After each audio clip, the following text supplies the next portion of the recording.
All right, well, welcome back to Shallow Cinema, or welcome to Shallow Cinema. This is technically episode 1. Absolutely. I am one of your hosts, Blackjack Bauer, accompanied by Nemo. And the water's just fine. Come dip your toes in. We're going to talk about some movies and some TVs and some other bull.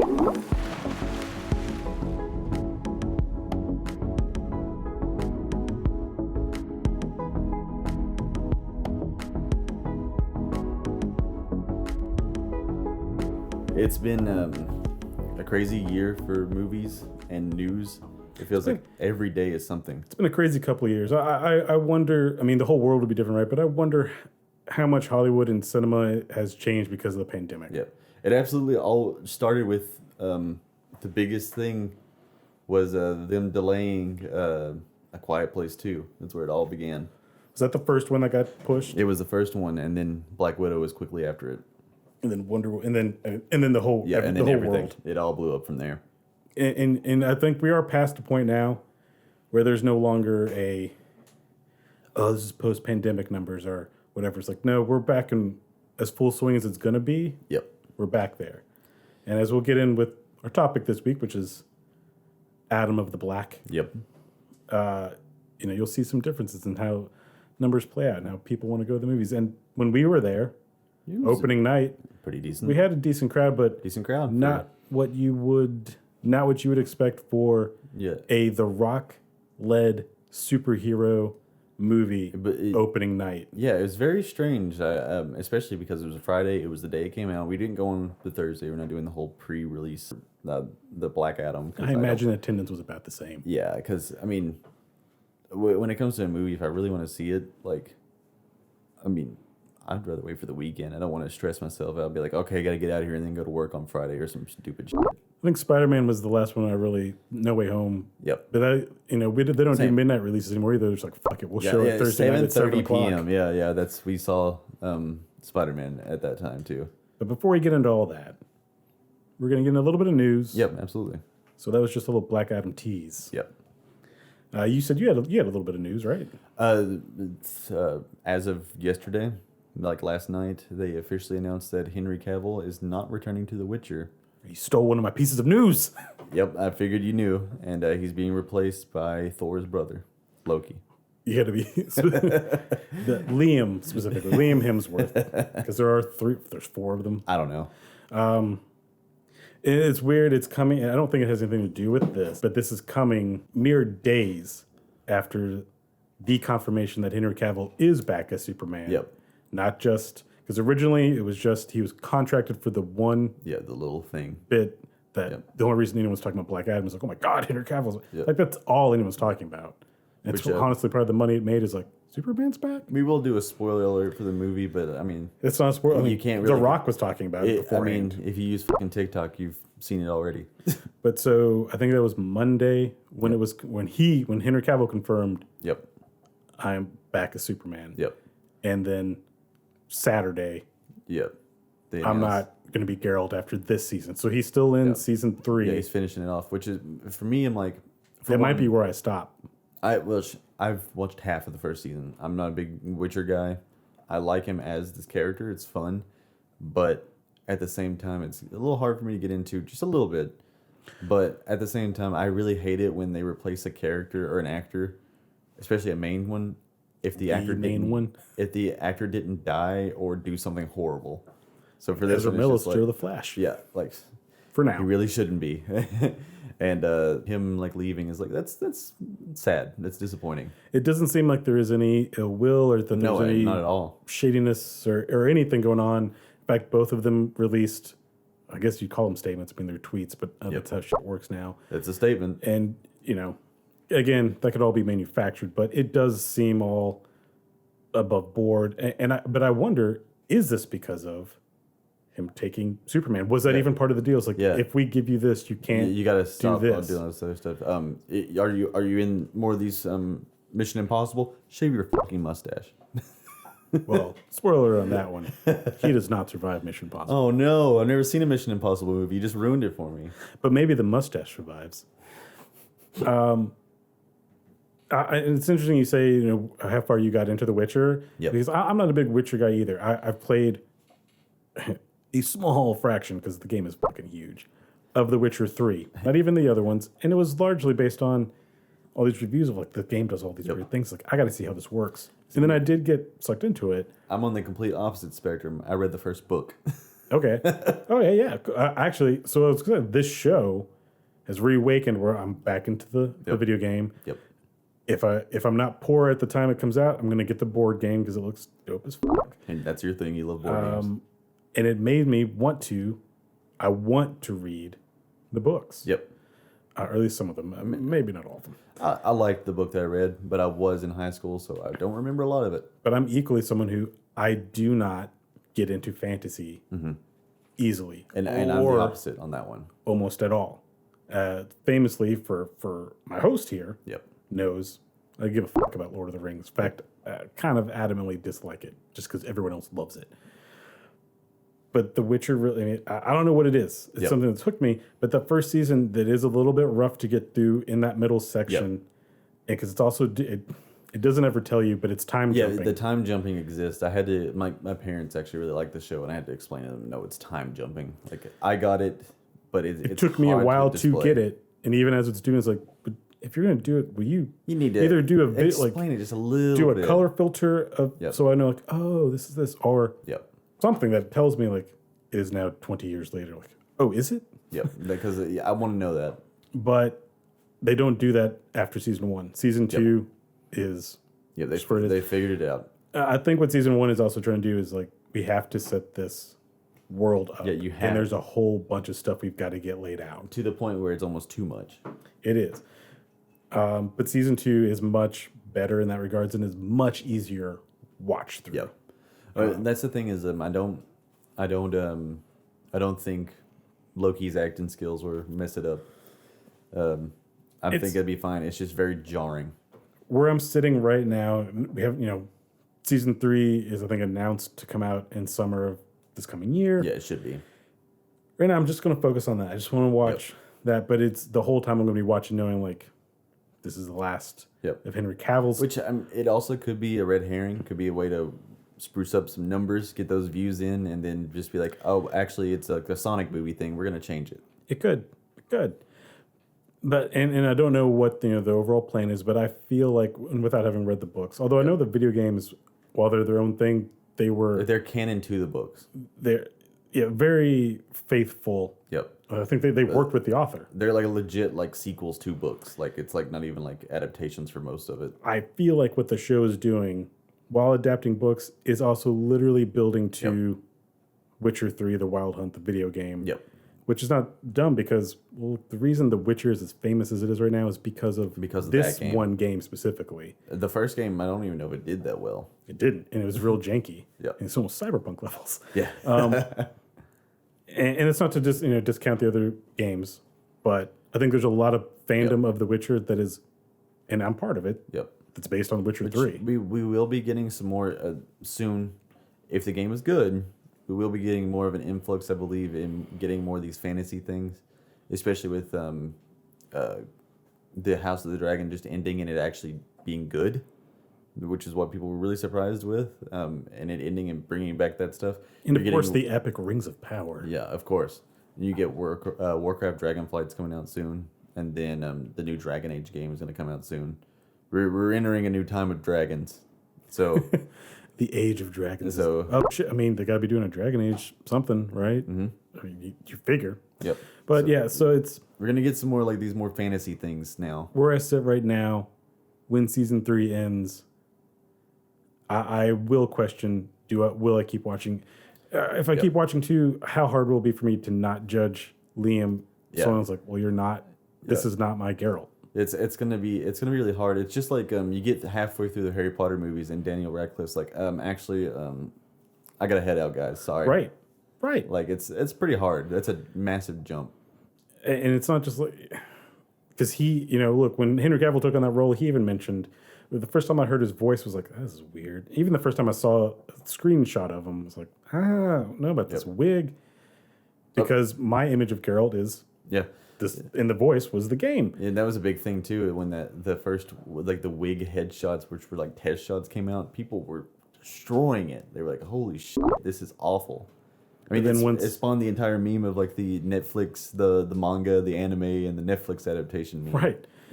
But then once it's here, now everyone, I feel like Universal is like, even if you kind of don't like the show or don't like the stuff they're changing from the book, everyone's like, but Henry Cavill, this is Geralt. Yep. I mean, they want him to be Arthas if they ever make an Arthas movie for Warcraft. So for Liam, I feel like this is going to be very hard because you don't want to come in and copy Henry. You're stepping just like in Henry someone's shoes. Didn't want to copy the voice actor from the game. Yep. And also the original actor in the other show that exists of The Witcher. But at the same time, everyone watching this is like, but the Geralt that I've been following in this story was this. It's such a big change too, because going back to Harry Potter, I mean, the actor for Dumbledore died, so they had a new one, and most people don't even realize it. So it turns out you get old British white dudes, and it's like kind of interchangeable. But again, that's also, I mean, he's a big character, but he's to the side. Your Daniel Radcliffe was great because if I'm not a Harry Potter fan because clearly, like I said, I don't care about fantasy. Order of the Phoenix, that's the one, right? If by Order of the Phoenix, Daniel Radcliffe's like, I'm out. I don't want to be Harry Potter anymore. You get 3 more movies of now you have someone else playing Harry Potter. It would be it's very jarring. shocking. So this is weird news. Very of course, strange. I mean, we're probably 3-4 years out from actually seeing the repercussions of absolutely. this. Because I mean, chances are it's not gonna stick. But that was my one big major news thing that I saw that I was like, oh, people are actually upset about that. In fact, I went to go get some water and I just like kind of jumped on Facebook, and one of my friends posted an entire rant about it, and I was actually surprised by that because I didn't expect that. Like, people are actually really upset about this news, and she was talking about that apparently The Sandman, which was a pretty popular Netflix show. Watched a little bit of it. It's fine. Apparently, season 2 just said they're not going to make a season 2. So that's like more disappointing news coming from specifically Netflix. And it's like, you guys are already struggling. Stop ruining the big things. I know with The Sandman, it took them a long time. I mean, that's been trying to get adapted for 20 plus years. Yep. So pulling that off was hard, and I think that they almost have they stated almost, we only intended to do this. Yep. Now again, whether that's true or not, who knows? And also, if I'm remembering correctly, who knows? Yep. But and I think you might be right too. Is like, this can't be to bump up viewership because from what I understand, Witcher does pretty good for Netflix anyway. Yeah, it's if anything, it hurts them. So I really wonder too, is like, why would you make this statement now? Yep. Like before even his last season. Yeah, it's still 6 months out. Yeah, like I feel like that's something you do at least like halfway through the season or something. Like, you're like, yeah, you're liking it. You're liking it, right? Well, this is the end of Henry Cavill, by the way. Yep. So I mean, they had to know people would be upset, and this isn't buffering the hurt for them. I don't know. It's a very odd choice. Yep. And again, I have to believe the Superman thing has to be part of this. And I want to believe that. And maybe Zaslav was like, "You fucking make it clear right now." Yep. And it's bizarre to me too because I feel like it. I almost want to believe that it's not part of Superman because Cavill genuinely likes that role so much where he's been burnt on Superman. So I feel like I'd rather hang out with Geralt from Rivia instead of Superman and Ma Kent. I could see him with the Superman thing. Well, I'm sure it must feel good to know that even if people want you to do that, didn't. I mean, the overall view of, as we dig into DC Universe here later, or the Snyderverse, as that chunk will now be referred to as, didn't or don't like it, and specifically Superman, that he was dour, he was this and that. That I'm sure he wants to give people what they want of Superman, and it must also feel good to know that even people feeling like it about these movies, they love you as like, we want you to be Superman. That has to feel good, and I'm sure that character means something to him too. But you're right. I mean, I've watched interviews with him. Henry Cavill's a big nerd. Oh, absolutely. I mean, he's a big Warhammer nerd. He almost lost the interview to getting Superman role because he was in a raid in Warcraft. Like, that's pretty. You know, as nerdy as you can get. he paints his own Warhammer miniatures and shit. And watch him in his interview, and he starts talking about it, I was like, how do you get laid, man? Oh, because you look like Henry Cavill. That's right. Yeah, because he's beautiful. But that he knew The Witcher. He knew that series. He refused to play Geralt until he finished all the games, which is like half the directors that make the don't even look at the box art, let alone play the game. I think that's the most shocking thing to me with this news is against I know that you you respect and love this character and getting to be him. Yep. So this wasn't some easy decision. So something's going on. I'm sure we will hear an update soon. Could also be, look, I mean, you can love stuff all you want, but money's money. Yep. If Warner Brothers was like, we'll give you $50 million if you be Superman Dude, again. yeah, if they give him enough money that he could make the next Witcher game himself, get. Because I think Warner Brothers probably realizes too, like, if we cast someone else as Superman, it's just going to be a lot of hate. Yep. So, please. It's the deal with Marvel. They got lucky with people liking Tom Holland because could have went down the route of Andrew Garfield where people fucking hated him right at the beginning. And of course, now we're also in an age where everyone's also begging, like, will you give him another Spider-Man movie, please? Yep. Because he turns out he's great. He's just in bad movies. Yep. And so, yeah, that's a really big news section. So what else you got for us? Well, that was the biggest piece of news. These other ones are very, very small to the point where, like, it may just be us talking about them. A screenshot, because I don't even know if it's actually live action or production still or what. I didn't know this was being made, but we're getting a Fallout TV show. This is news to me.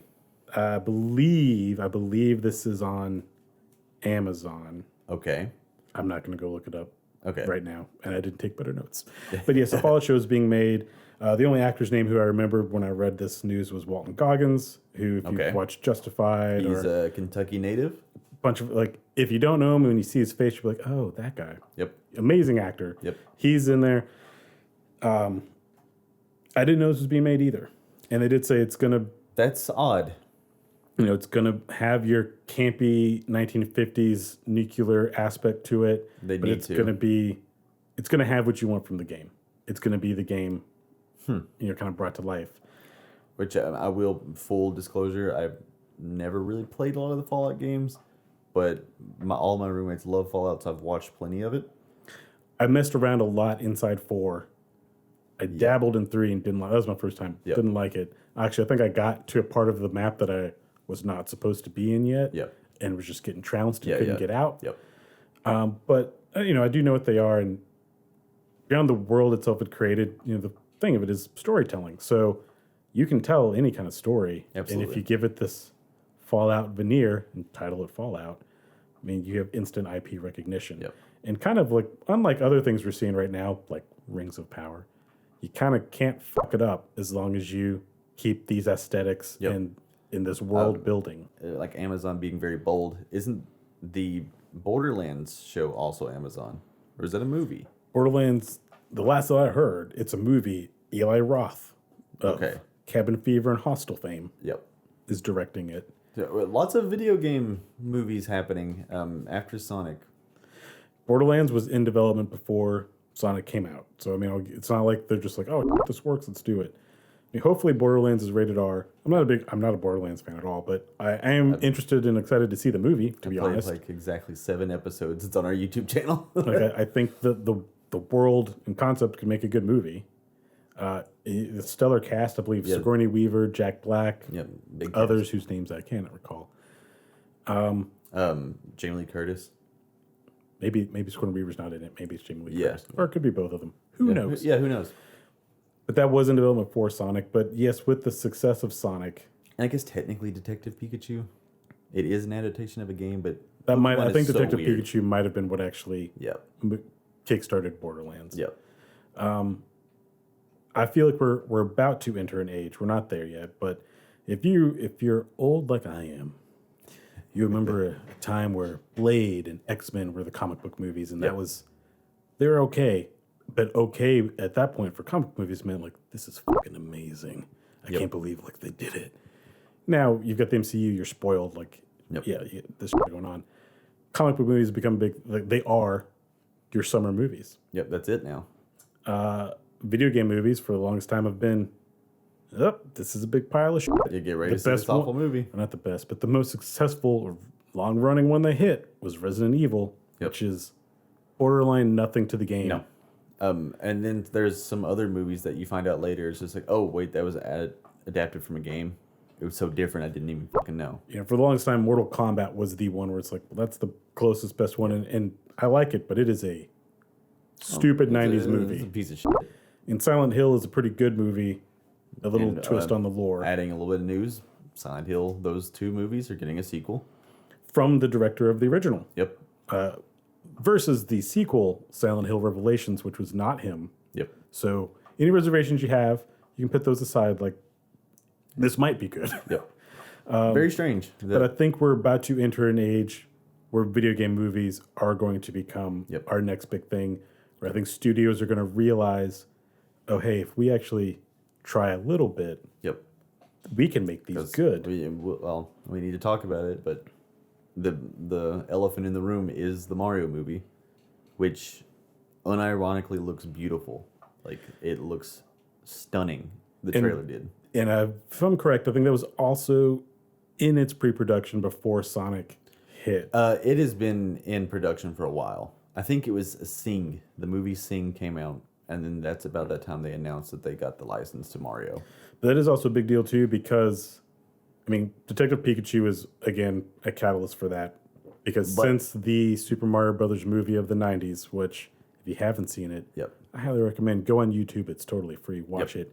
What an insane ride. But Pokemon is a little bit different. It is Nintendo, but the Pokemon company owns everything as far as marketing goes. Nintendo has not allowed any of their properties to be adapted in any way since that movie. They were in the the 2010s developing a Zelda Netflix show.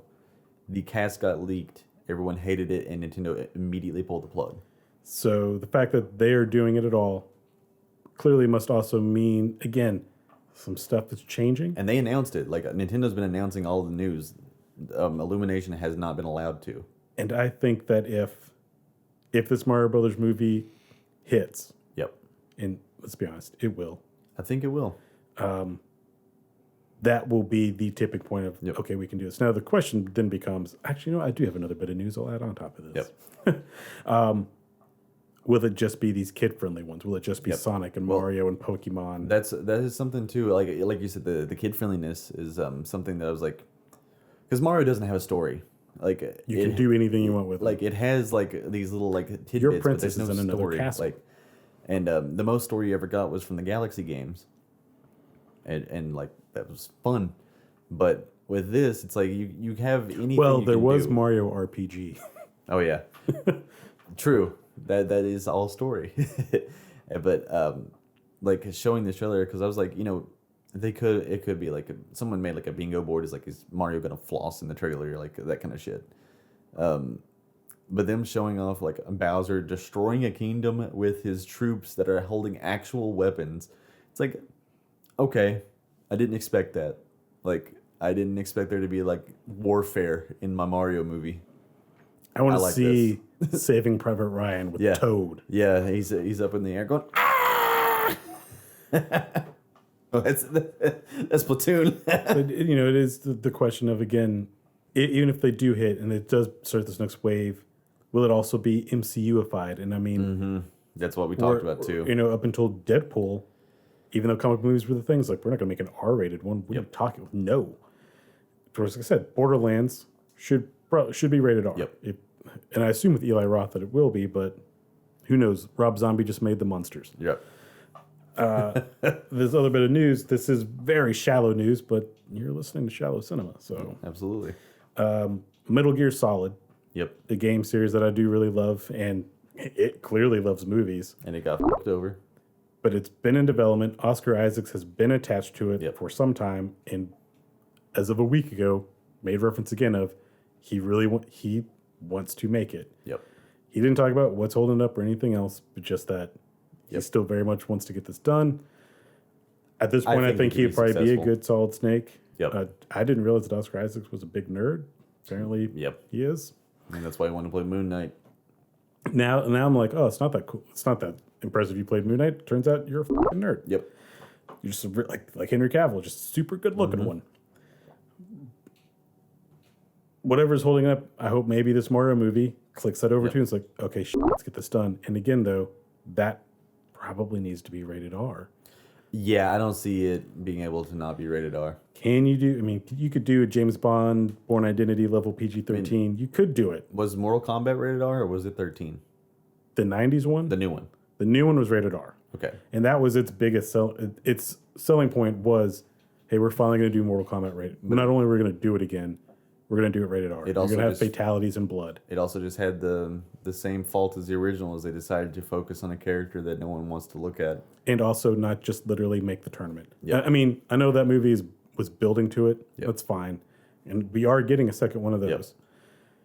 But the whole time was like, you don't have to do all this story. Like, I know Mortal Kombat does have crazy lore, which also means, why are you making all this shit up? Like, it already made it. Yeah, they didn't have to touch up on all that lore with new lore when they could have just done it. What made the first one work was that it just decided, we're just going to do the tournament. Like, the entire opening of the movie was beautiful. Like, it's such like, it was like, I want to see this. I want to see Scorpion and Sub-Zero in ancient Japan. The entire That's movie. the other. I mean, that was the misleading part of Mortal Kombat. It absolutely was. And the weird thing is, like, so you clearly know Yep. what we want is Scorpion and Sub-Zero. Yep. And then they even To where the movie posters are Scorpion and Sub-Zero, and yet they're in it the least. and they're the climax of the movie. But the two best fight scenes in this movie are Scorpion and Sub-Zero. So why did... Like, that's We'll get into that when we do a video game episode. yeah, but for sure. Like there's just lots of video game movie news. Like, it's kind of crazy. another kind of show I didn't know was being made, but doesn't surprise me, Arkham Asylum. Yep. Which is, if you don't know, it's Batman's... It's where all the villains of Batman's universe go. I've been getting an ad on HBO Max for Pennyworth, which is the origin of Alfred. Now, that was being made before, and it's made by Epix or some shit like that. I'm and not now gonna watch HBO Max has it. Yep. I don't want to watch it. I don't care about the backstory of Alfred. I don't need to know the backstory of Alfred. I kind of don't care about Colin Farrell's the Penguin because Yeah. I've got feelings about the Batman. I mean, I don't really like DC stuff a lot, which is funny for this episode. I realized I also didn't, which is probably why I defend Zack Snyder's universe so much, because he made me be like, oh, I do like these characters and I do like this stuff. And again, he was giving us almost an anti-Marvel of like, hey, do you want color? No, that's reductive to say because these movies have color. But Yeah. you want bright colors and like quips all the fucking time? Yep. Well, Marvel gives you that. I'm going to give you, are you an adult who grew up with these? Do you want to see an adult version of these? Yep. Yes, I do, because I am an adult. All right, cool. They're going to say fucking people are going to die in this. Like, Yep. dope. And which is like going into the other pretty big news is James Gunn. Now co-CEO of DC Film, because it's not the DCEU. It never was the DCEU. That's something a journalist called it because it didn't have a name, and then it just incidentally stuck. They were trying to call it the Dark Universe at one point, but then Zack Snyder. Universal was like, no, we're doing the Dark Universe. That's what we're calling our MonsterVerse, and then that failed horribly. Also, I don't think Warner Brothers wanted. Warner Brothers has been non-committal from the get-go. Absolutely. And again, Always that's have been. Look at the Godzilla movies. whatever your issues with Zack Snyder and his approach to these characters in this world. You know, I could debate you, but I'm not going to argue you. Warner Brothers should have had the balls follow through on his vision then. Yep. If you hired him, you asked him to do follow this. through. You forced him to make Batman versus Superman. He wanted to just make Man of Steel 2. And they were like, no, we got to catch up to Marvel. Which And I argue this man did the best he could. Look, okay, so, all right, I got to shove this together. But follow through. And what you see in all of these DC, I was going to call it the EU again. Yep. But all these DC films is they're all over the place. Yep. It makes some of them are just like so ridiculously all over the place. It's like, what am I looking at? And the movies themselves that are the messiest inside themselves are also the ones where we know the studio got the most involved. Yep. Like the original Suicide Squad, where they literally let a trailer house edit the whole movie. I will say the first Suicide Squad, I hate the movie, but it's one of those ones I'm slightly obsessed with because I can't believe how bad it is, especially the extended cut. And there's some elements in there that I enjoy, but it's a bad movie. I mean, and honestly, what I'd say I enjoy is look, I like Harley Quinn. I like Margot Robbie as Harley Quinn. I didn't like her at all until Suicide Squad 2. I like Amanda Waller, Viola Davis. I like the Amanda Waller character of like, Yep. you are a good But guy, also- but you are an antagonist. Viola Davis is just a great actress, so it's like Also it's that. hard to even fault her for anything. I like Joel Kinnaman as an actor, but in the first Suicide Squad movie, Rick Flag is a non-character, really. I didn't even really know that he was actually an actor, like because of that movie. But then in the Suicide Squad, He feels he feels more natural Yep. to the point where, look, spoiler alert, when he gets got, I was like, oh no, like legit was like, I was no. like, I'm actually disappointed. And also, like, I liked Peacemaker. I didn't want to do that. And actually, I hated Peacemaker for him doing that. Yeah. Then we get the Peacemaker show, and I'm like, oh, fuck now, I fucking like you. Yep. And again, these are characters, this is a universe that I don't care about. Yep. And James Gunn James Gunn was able to fix it. is borderline Zack Snyder adjacent. They have worked together. The mixed reviews on Birds of Prey, which I actually have not seen. I mean, people were like, "Oh, I don't want to go watch a feminist movie." And it's like, okay, shut up, like, and all this other stuff. But I won't tell you or anyone else like, oh, it's good, it's this or whatever. Yep. It's got, like all the other stuff, it's got its issues. Yep. I enjoy it. And you know what it is? It's an R-rated movie. Yep.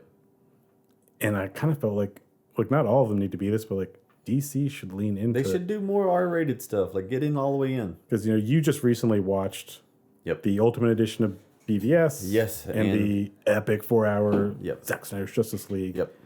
both of which are rated R Yep. in those uncut versions. It actually took me back when I heard someone say "fuck" in the Batman v Superman. I actually was like, "Oh, shit, okay, what?" right, which Yeah, you like- mean yeah, you like can get kinda away with that snapped in to a my PG-13. attention. Yeah. Like you can do one. Yep. And it's not even like the violence in the movie is not that intense either. It's just like, I guess it's just enough for them to give it an R rating. Yep. But between that, Birds of Prey, The Suicide Squad, it's like, Yep. this could be your thing. Like, and then they started like doing all this stuff with Harley Quinn, and it was like, I actually like you in this movie. Where the first one, it made her feel like so nothing. It made her feel like a Halloween costume. Oh, well, and that her outfit became a Halloween costume. And also this, she's still very much attached to the Joker in that movie, which I mean is the What's the point? point of Like, that character. And then she's separate, she gets away from him. So I'm happy to see James Gunn be able to pull stuff like that and be like, hey, let's fix it, but also keep it true to the character you already know. So if you don't know, of course, Warner Brothers as a studio is imploding. It's really bad. David Zaslav, the guy from Discovery, is just cutting stuff left and right.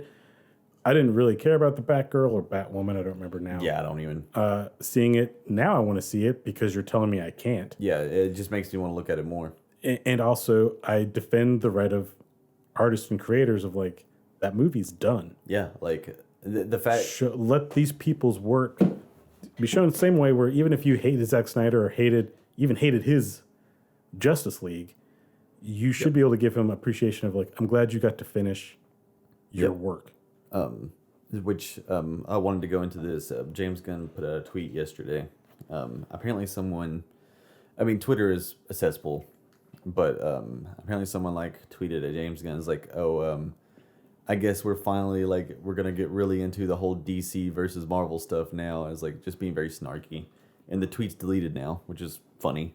But James Gunn replied. James Gunn's smart about his tweeting now.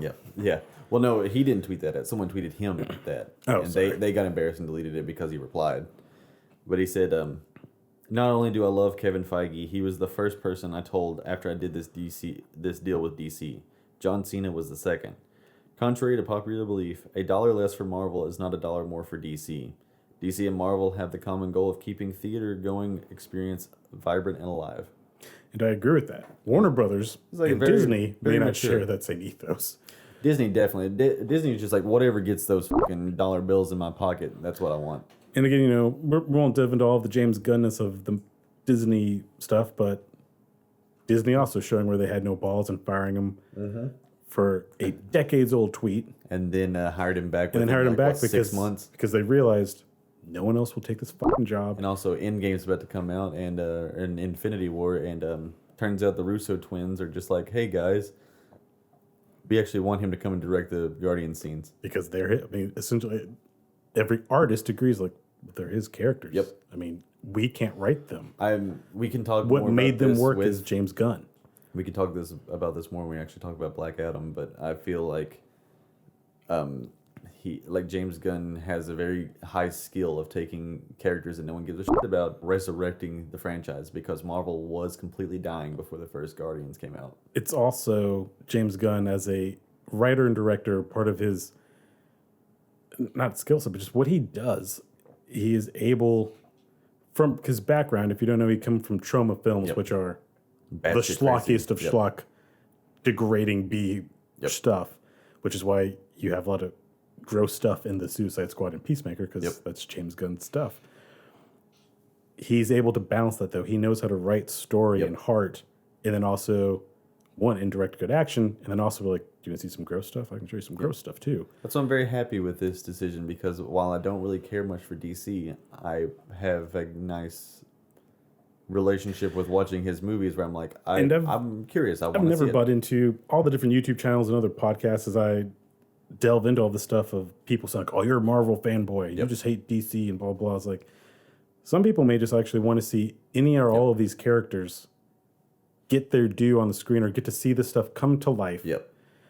Or even if you've never read a comic, you're like, yes, I would like to see a crazy, cool, cosmic story of heroes or whatever. For it doesn't matter if it's Marvel or DC. And then, again, as we can discuss in a later episode, because there'll be too much to discuss here. Absolutely. If you know anything about comics, you also know all of their characters are derivative of one another. Yeah, they're just... If you like Deadpool, guess what? The character Deathstroke is Deadpool. If you like Swamp Thing, Man-Thing. If you think DC ripped off Thanos with Darkseid, no, they didn't. Thanos is a ripoff of Darkseid. Darkseid had been around for years before Thanos was ever created. It's just Kevin Feige was a bit more competent in getting this shit off the ground. And what we're going to run into now with the movies and the movie-going audience is, and what we did run into with Black Adam. We sure did. For you, and we saw it with a friend, Cameron, was being like, oh, this is just Falcon. It's like, actually, it's not. But, I mean, it is. And a lot of the DC characters did come first. Like, literally, and Marvel was just like, how about we do that, but we do it this way. Every single character but Black Adam himself feel like they have Marvel counterparts. So, and in comics, it's fine. You can do that, and your audience accepts it to a degree. But in cinema, and for people who aren't nerds or don't want to get that deep into it, they are going to be like, well, they're just ripping off this, or they're just riffing on this. And it's like, actually, technically, it's all... Now it's so saturated, and that both of them are now also not scraping the barrel, but digging into deep cut. Like getting... I mean, Guardians is deep cut. That was like, I knew about them. And even I was like, how the fuck is he going to make and now they're Groot and Rocket Raccoon work? And they're kind of like the most important characters, and then ended up becoming the most emotional and beloved characters. Right. True. I don't know. This might even be the case, but Groot's retroactive not death may have been Disney going, oh no, people are going to love this. You cannot kill him. Which is so weird. In fact, make him cuter. I don't know if that actually happened. James Gunn may have been like, he was like one of the kill him in the first place. He was like one of the first baby-fied characters. Like, where like this obsession with making new characters just the baby version. Groot was kind of like the catalyst. And this isn't, for the new version. You can see this, and I'm sure at Warner Brothers and for Zaslav, they are like, "Fuck you, Disney. We just got James Gunn." But James Gunn's tweet is not going to be like entirely correct. And as far as like, I love all these characters. I don't care what brand they were under. I mean, hell, you want to talk about Shazam? Shazam's actual name in the comics, Captain Marvel. You know why it's called Shazam? Because it got in this huge fucking thing with Marvel and all this, and even though Shazam existed first. It's just, it's wild stuff. With that, let's review Dwayne Johnson, The Rock's Black Adam. We gonna rumble. We gonna take the effect off. It's about drive. It's about power. As we say, hungry. We do. So, Ethan, I'll ask you, what is the story of Black Adam? Well, first, I have to say, currently we're sitting at 7 out of 10 in IMDb, 39% on Rotten Tomatoes. Is that the critics? Yes, and 41% on Metacritic. What are the fans on Rotten Tomatoes giving it? Now, if you click Rotten Tomatoes, 90% on audience score. That's fresh. Yep, and so it's like that's another thing too. Is like we definitely are more on the fence of If you see a bad review, but the audience score is like good, make your own decision. Honestly, most of the stuff I say, make your own decision. I think a good critic, and I may not be perfect at this as a critic of film, but I think I try to be. A good critic should be able to critique the work they saw and remove themselves from it in regards of like, hey, is this not for you? Yep. Okay, cool. Can you still review it? And I also like to put in with that. What is something I could change to make it better?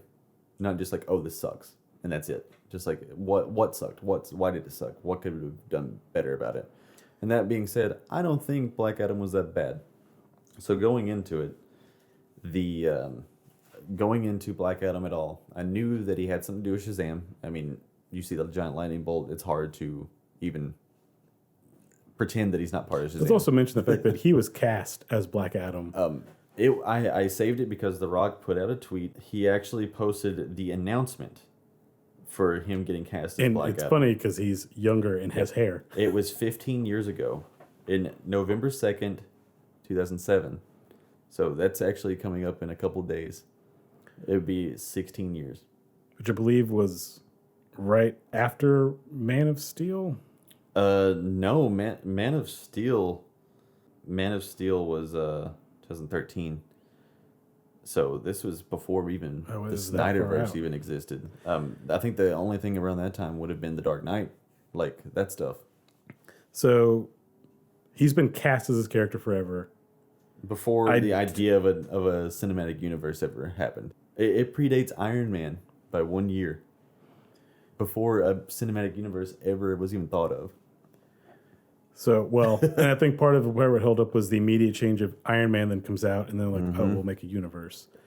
Even though, again, I do believe when Zack Snyder filmed Man of Steel, he wasn't trying to make Iron Man. He wasn't trying to start a universe. He was then told he will make a universe. Yep.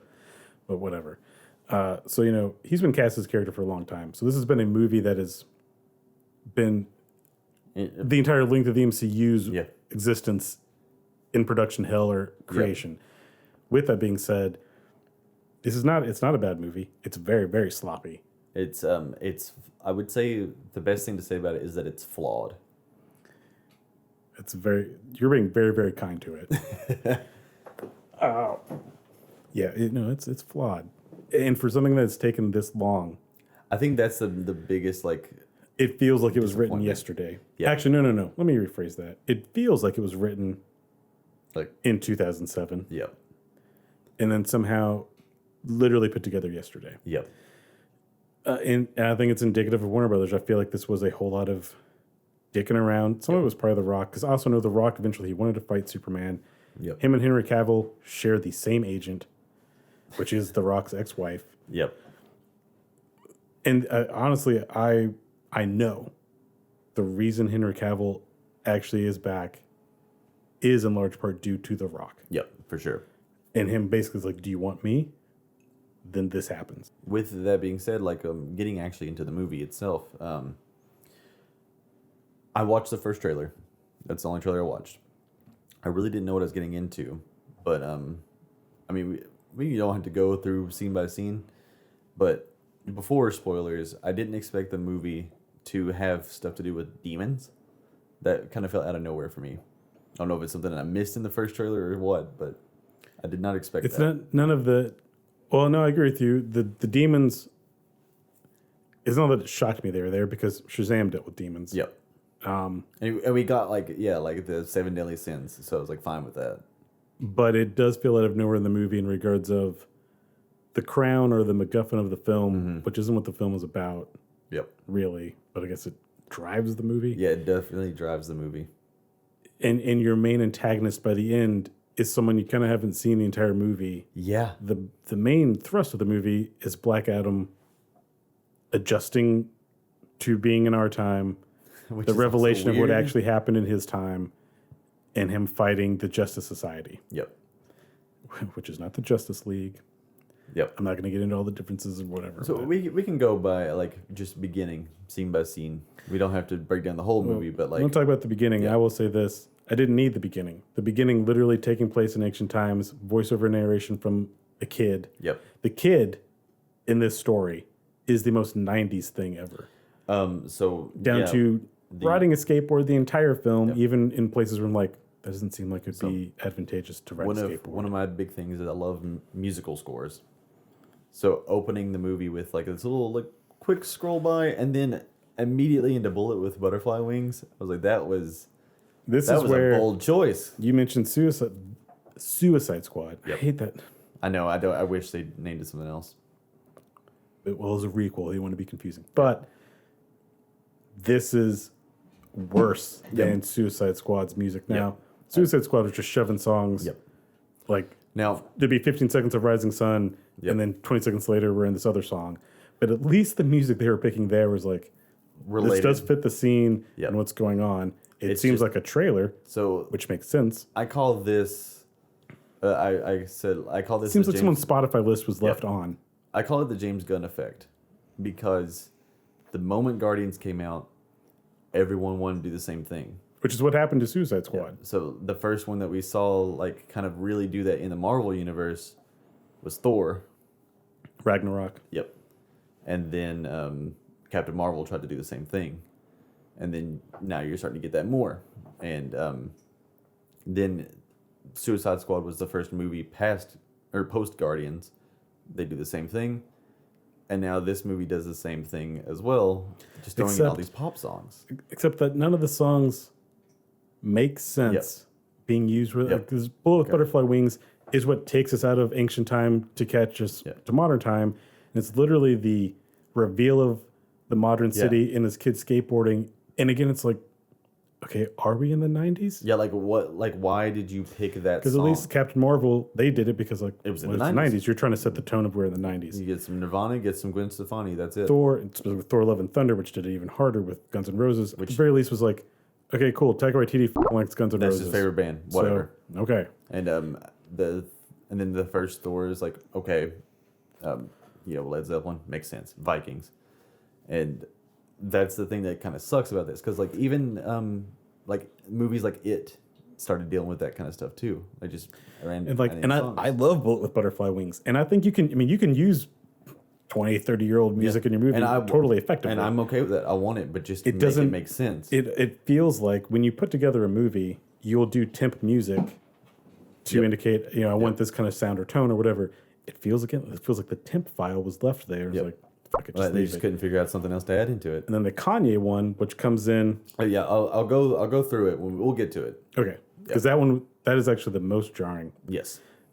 Except for we'll get to it. We'll get to it.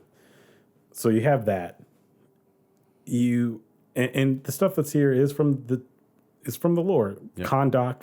Look, I remember the fucking name of the city. Hey, I didn't. That is where he's from. But this seemed very much the modern design of it seemed like, hey, did you guys see that Black Panther movie? Yep. How about we we do that kind of a thing, down to hover bikes and stuff. And again, I know that Warner Brothers not only doesn't care about the Snyderverse and obviously clearly wants to be done with it. Yep. While keeping the cast that he created. But it's all like I don't know why the hover bikes in this, which are honestly probably the worst special effect in the movie. They were definitely the worst CGI, and it felt like Tron. they reminded me of the Tron bikes. Do you mean the original Tron? Because I'll defend Tron Legacy. I like Tron Legacy. Yeah. Well, yeah, you can like those, but it just felt like they were trying to almost like look like. But Tron as far bikes. as their design, I get that. If you just mean their design look. Yep. I thought you were saying the special effects in Tron. Whatever. Even the costumes of the dudes riding this stuff in like Tron. That group, Inner Gang, that is also from the comics. So I'm gonna give them that. But they don't behave like this. Yeah. So a very, very weird opening to just Bullet with the Butterfly Wings. And then you get this very convoluted thing of the kid and his mom, played by Sarah Shihai, looking for this crown. Also, this crown that no one's found for 5,000 years. They found it pretty She just quickly. walks up to the cave. It's just sitting there. The cave's open and there's like machines in the background. It's like no one just like walked by. But this is all just the excuse so that Black Adam can be back. Yep. And if you don't know anything about Black Adam, he's not just an anti-hero. He's borderline villain sometimes. Yep. Which, I with that being said, I think we are officially gone into the spoiler territory. I also would say there's not much to spoil in this movie. There's not, because it does tell everything backwards. And because honestly, if you want the plot of this movie, it is simply, here's Black Adam. Yep. But it's almost just like, here's the story of him deciding to be named Black Adam. Yeah, he's... He even does the Fant 4-stick Yep. Avengers Age of Ultron. I'm not going to say a symbol. We're going to Yeah. cut it off at the credits. Like, what do you want to be called? He smirks, and then Black Adam. Yeah. And I realized that was going to happen about 30 minutes into the movie, where it's like, we didn't get a title sequence. Yep. They're gonna wait to fucking name him until like the end. Yep. And I don't care about that. It was just like, what the hell is this? Yep. And the rest of the plot is kind of, it's not him being an anti-hero. It's him just repeatedly saying, I'm not a hero. And also, like, just like... And the argument of heroes don't kill. Even though, I don't know, according to the rest of this universe, which is the Snyderverse, they do. I saw Batman shoot up a building. And even in the MCU, they kill. Yep. Which is why I know why people get butthurt about Batman killing, because it's what he's supposed to do. But whatever. Like, and also, Zach gave us an older Batman who's tired of it, and he's like, fuck it, I'm going to kill you. So, yeah, that's where this like, opening and stuff was so weird for me, because it was trying to be serious, but it was trying to be funny.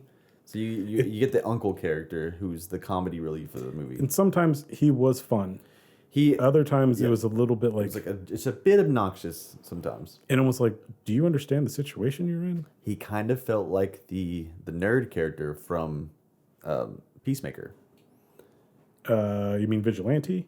Or No, you mean the John computer- Economist? Yeah, the computer guy. I don't remember their names. Brian Agee, the big fat guy. Yep. Sorry, Brian Agee. That's Yeah, sorry, dude. But he kind of reminded me of that, but just... but less well written. Yeah, And like... poorly performed. Yeah. Not to knock this actor again. Yeah. He did good. Yeah, There was times where I did enjoy him, and I guess this is a spoiler. When he gets shot, I was kind of like, oh. Yeah, like, I was like, I sucks. don't want that. And this movie did teeter on clearly doing kind of like what Aquaman and Shazam did, of DC getting as close as it's gotten to Marvel, while also being like, we'll do some We're violent still stuff edgy. too. Down to the very end where Black Adam rips the villain in half. Yep. I was kind of shocked. I mean, it's a demon, so it's not as gory, but it's like, I didn't expect to see that happen. And as you pointed out, a nerddom that I don't know about, that is an exact reference to... So yeah, well, I can talk about that a little bit too, but even with like a lot of stuff, because I mean, if you follow my game channel, we play a lot of Blizzard games, but so much of this movie felt like references to Diablo, and then specifically the ending felt like just the most recent Shadowlands opening cinematic, where a giant beam shoots in the sky breaks. I mean, I literally have it on this mouse pad. It does, ladies and gentlemen. It is literally being held up to me. This mouse pad that is exactly what he's describing. Like the sky is just broken, which I was like, well, that's weird. And I was like, that's kind of interesting. What I did point out is I don't think that they're ripping Blizzard off. so. I think, in fact, Blizzard was probably liked this shit when they made those cinematics. I feel that's way more likely. But it's just the weird thing. It's almost like I would like to, when the movie does come out, I kind of want to do a shot-for-shot thing at the end. Because in Shadowlands, Sylvanas takes the Helm of Domination, which is the Lich King's helmet, and breaks it in part, like rips it in half in front of her face. Which is really close and really similar to how this happened. So it was she doesn't kill anybody, but it's that same like look was just very like, huh. Now the other thing with this movie, and where I said it's sloppy, is basically, I will say this, once it gets going, like as soon as Black Adam arrives, Yep. it is pretty much nonstop action. And that's what we'll say. So you get in, they're in this temple. It feels like Diablo. It literally has a floating object in the middle of the room that you have to go collect. And She's dressed like Lara Croft. Very much, and I don't think that was unintentional either. Yep. To the point where I kind of was like, you should do another Tomb Raider movie. Yeah, it's like, are you going to cast her as Lara Croft? Is that what you're trying to tell us? I think that actress, she's very fit, very beautiful woman, but I think she's too old for Lara Croft. Hey, Warner Brothers they sold. just fired Alicia Vikander, so. Yeah, Warner Brothers sold Tomb Raider as well, but if this movie's been in production hell, they might have been. But I will say that opening scene with Black Adam, you very much get a sense of not just his powers, but of his power. And Yeah, he like does feel very imposing very threatening. and very threatening. And They did a good job at portraying that he is like immensely powerful, but also confused. And Like, you do get a very good sense of violence there too. Of the very first guy he grabs, I mean, he just electrifies him to death Yep. and to ash. Yeah. And then he rips a dude's arm off. Which, if I'm not mistaken, that guy looked really familiar. I feel like I've seen him in a show before. That I don't know. Now, the other flip side is there's someone else on this crew that's with them looking for the crown. Yeah. And from scene 2 with this dude, you Yeah. know, like, oh, well, he's bad. Yeah. It almost And- makes it feel like he gets possessed when he goes in the cave. I will give you this. I was wrong in my estimation because in the flashback we see there was this king who wanted the crown. Yep. And he was a dick and whatever. It reminded me, even the coloration reminded me of 10,000 BC. And you know, what we discover is Black Adam's son becomes his hero. And Yep. And that's not even a spoiler because I didn't see the trailers. Apparently that shit's in the trailer. That Okay. the big reveal. Okay. Warner Bros. Couldn't help themselves. Like, just put it in the trailer. Okay, I actually didn't know that. But seeing this dude, I'm like, oh, that's the king because he looks just like that king. Yep. Turns out he's not, but he's a descendant. I didn't look it up. That may actually be the same actor, or it may not. Probably is. So I'll give him that. I kind of guessed it was the king. It wasn't, but he was a descendant of the king. Okay. Yep. We see Black Adam kill a bunch of people. Yeah, she reads the special curse on the tomb or the floor, and Shazam! He rips out. For some reason, in this movie, Shazam seems even more ridiculous. It really does, to the point where I'm like, well, it's like speak the ancient words. But I'll give this. Shazam. I didn't expect to see Demon Hansu here as the old wizard. Yeah. I love that it was in continuity of Yeah. like, yeah, it's the wizard was there. I'm actually happy with that.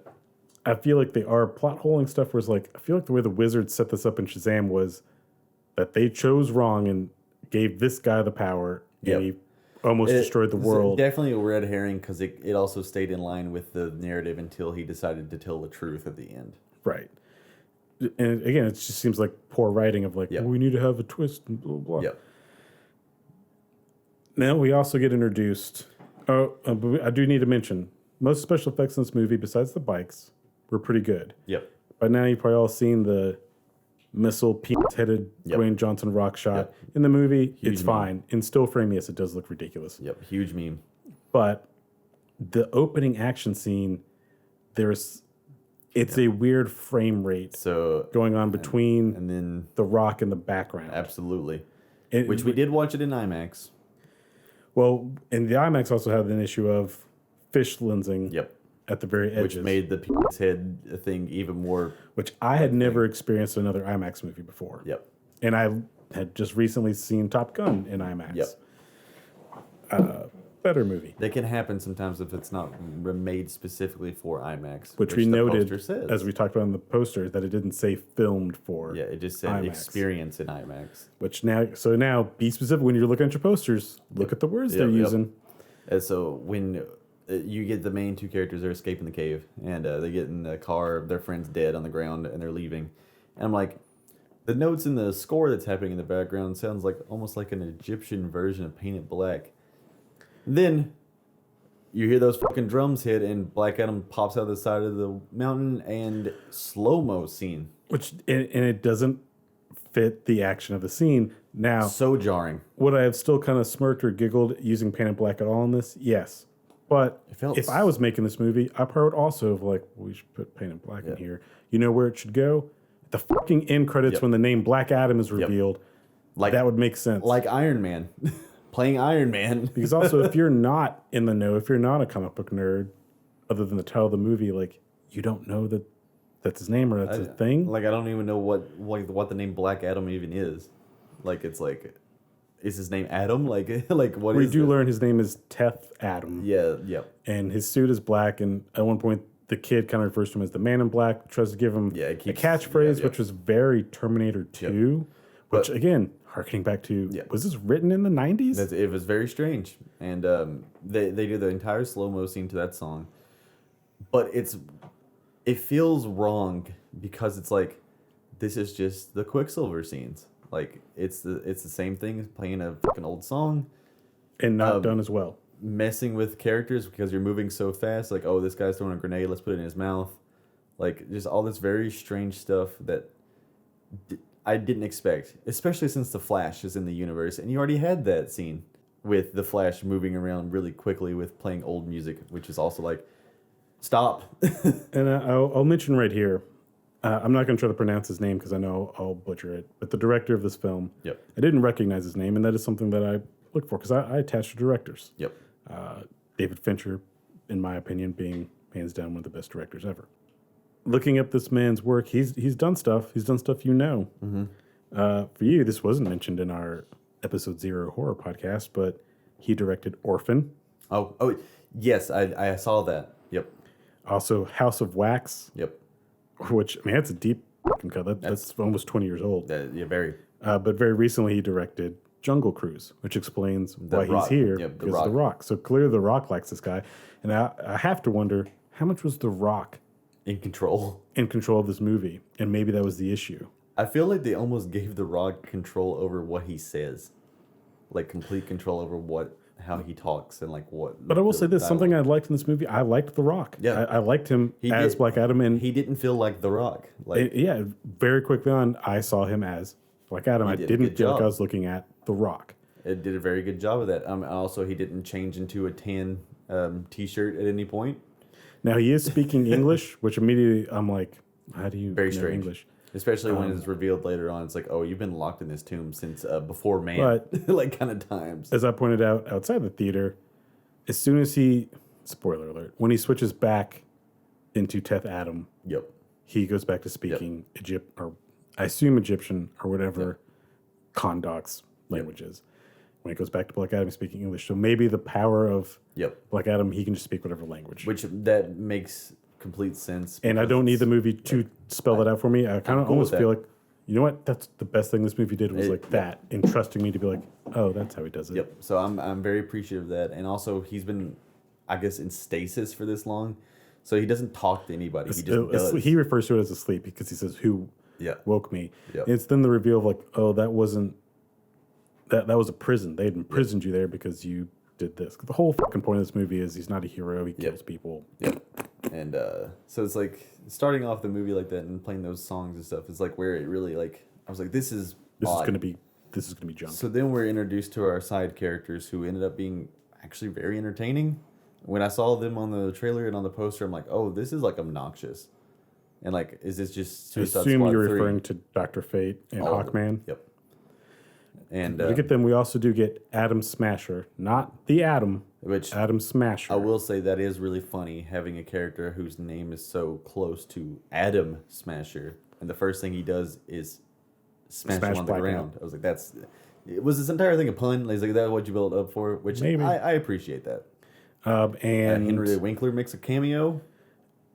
it is jarring because he never shows back up. Yeah. So, and it's not like, to the best of my knowledge, Henry Winkler doesn't have any other connection to DC stuff from the past or anything. Yeah. And so it's like, what? And maybe he's in one of the director's other movies. Because I'm sitting here like thinking like, oh, is this like another one of those things like, you know, there was like an 80s version of the Avengers. Is this like something I'm missing? Well, I think that is definitely what it's implying. Yep. But did he play some kind of like weird character in a show?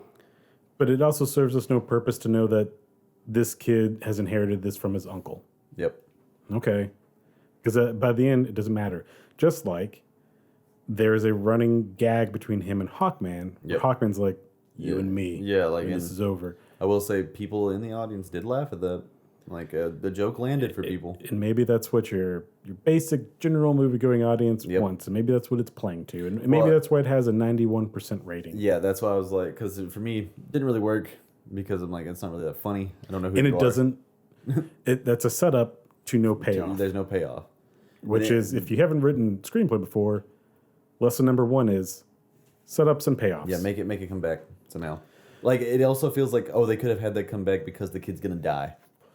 Because they really set it up for that kid to get just offed. But the other cameo we get in the next 30 seconds of that is Viola Davis as Amanda Waller, Yep, so it's like- which I did not expect Yep, and was she's- great. And She's the Nick Fury of this universe now. and I'm cool with that, I'm fine with that. and I'm cool that she's a very different Yep. version of a Nick Fury, Yep. and she's not even trying to bring all this together. She just is the thing that is in the middle where she knows all of this. And I'm on board with her. I like her. I really, really dig that character in regards of, again, she is a good guy, but she is an antagonist. Yep. and she will do horrible things Yep. for whatever. And so the entire opening of the Suicide Squad is like, she's told him she was going to do it. Now, I'm jumping ahead a little bit, but I want to tie this in right here. We get another cameo later in the movie from Peacemaker. Yeah, that was... Not the Peacemaker, sorry. From the show Peacemaker. That was also very jarring. Just a little bit. But it made sense. But it doesn't. It does that character a disservice. I want to look her name up. Really? Am I misunderstanding it? It does her a disservice. Well, first of all, I just want to bring up, she's wearing this shiny vinyl leather jacket that immediately I'm just like, are you in Trinity cosplay? Yeah. And it's like, what are you wearing? I want to get her name.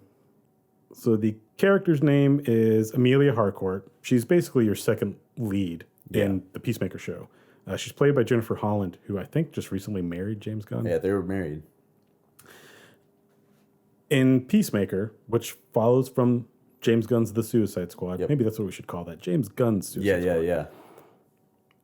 Her in Peacemaker is because she got demoted from the shit for turning on Amanda Waller in Suicide Squad. So she's... Yeah, you're completely right. So one, why is she here? Is this going to be... why isn't she, like, she should be with the team of Peacemaker. Is this going to be a season 2 thing? And her tone and slight behavior, and this is all of a 20-second scene, but she seems like a surrogate Amanda Waller, which is not what we've seen of that character.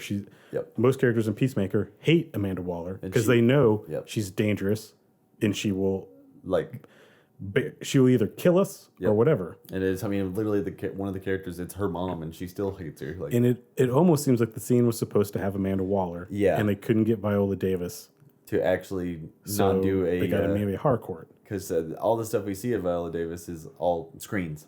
And again, to the outfit she's wearing, which is just, it's weird in general. It looks like it doesn't match what she wears. And I don't even mean costume-wise. It doesn't look like clothes that she would wear from what we saw of her in Peacemaker. Very, very bizarre. It seems forced of just like, hey, do you recognize her? Let's are you have into this shit? another connection to the rest of this messy universe. And it begs the question of like, why? Why are you even bothered to connect that? Like, literally, why? Because you seem like you don't want to connect things. Yep. But then you're shoving these weird connections in here. It's so strange. And I was happy to see her. Yeah. But then it was like, and then you don't see her again. Yep, that's it.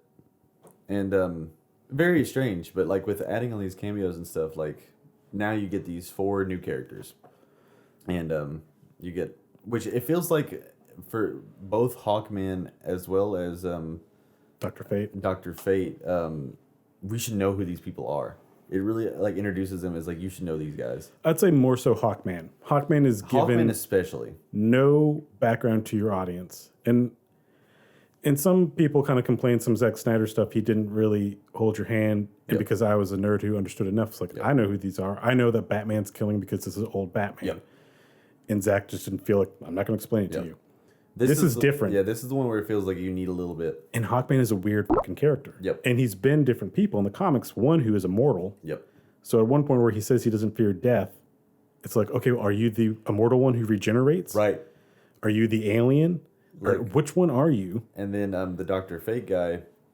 Who does get, we do get some explanation. And he ended up being the most... He's the most entertaining character of the whole movie. And to where I want to see a Dr. Fate movie. And he, but they did the thing where he feels a bit too much like Doctor Strange. Also, I want to immediately applaud Pierce Brosnan because it's not just the character of Dr. Fate. Pierce Brosnan's performance in this is a lot of fun. He did a very good job, and he's very, very good. He's very believable, like for this type of a role. And then, yes, it is his hand movements down to the way his magic appears on screen. Yep. Is mirror dimension Doctor Strange stuff, and you didn't notice until we got out of the movie. Yep. Because he does it at the end. He finally does his glyphs, which if you've played Injustice 2, is how all of his magic is done.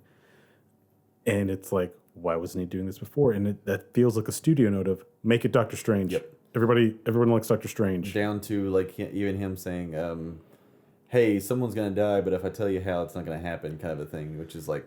Now, I want to chalk it up to, and I don't know all of the stuff of Dr. Fate, but for sure. That I don't believe he sees full versions of the future. He's just segments. He gets bits of it. Which also begs the question, like, what else does Doctor Strange see? Yeah. But the helmet was very cool. That was set up for us of Yep. like, don't touch it. Although it's kind of like, why the fuck did he leave it out? Like, Yep. what if the plane like tilted left Literally. and Adam Smasher just got touched by it? Yeah. It's going to obliterate him. Yeah, literally. And they set up too that he kind of becomes possessed when he's in Yep. the helmet. His voice does change. Which was a very good effect too. It didn't feel like one of the big things that I hate, especially because like they could have done it to Black Adam too, is giving the villain this overly filtered voice where it's like, oh, I don't want to hear this shit. It's very subtle. However, the multiple Dr. Fate attacking thing, they overdo it. They do it too often. Yeah, it's a little bit It too much. should have been like set up some payoffs. We should have had it one time in the earlier fight. Maybe even and like then just 3. And then don't do it again Yep. until the ending fight where it is, Just a pile. spoiler alert, it is how they win, essentially. But instead, every time he's doing this. Yep. Also led to one of the funniest moments where, and apparently we weren't the only theater that people yelled this out, Yep. where when Dr. Fate decides he's going to sacrifice himself so Hawkman doesn't die, Yep. he domes the fucking place up. But not and then completely. Then as Fate dies, the dome falls down. Hawkman runs in. Let me repeat that. Hawkman, a winged individual, runs in. And And in our theater, Cameron actually yelled out, "You have wings!" like yeah, like it's like one of those moments where it's like you can't even hold your tongue back. You're just like, why? And the thing is, They're out. he had a fight with Black Adam inside an apartment building where he busted out the wings. So it was like, it's not like you're opposed to using these in weird confined spaces. It's like, and because like you were talking about like earlier, just like comparing the Marvel and DC characters, Hogman was first, but we already have Falcon in the movie first. So a lot of the stuff that when he fights feels like Falcon, like down to the wing movement. And I'm sure for you, until when I just said there's an alien version of him, Yep. there's a version of him that regenerates, you had no idea of any of that. absolutely not. To where you would look at him just like, I guess that's just a Falcon guy. Yep. Where it turns out, no, Falcon Yep. has a wingsuit. So this dude, there's magical shit going on with him. Like his wings didn't just get broken. He couldn't just like not run up the stairs. They're still functional. It's just very bizarre. Like Now, I'll give props to that actor. he was all in. He was good, and he was all in. And what a hard role, because when he is Hawkman and has that mask on, Yep. that's a goofy ass looking It's mask. very stupid. It's Especially- just as dumb as the Peacemaker Because helmet. they don't give him the Deadpool comic book eyes, which are here for Atom Smasher. Yep. It is just straight up eye holes cut out of this helmet. It's as goofy as what Thor's helmet can look like. Yep. But with even bigger ass wings on the side. Yep. Literally looks like once again a helmet straight out of World of Warcraft, just And over the top, insane.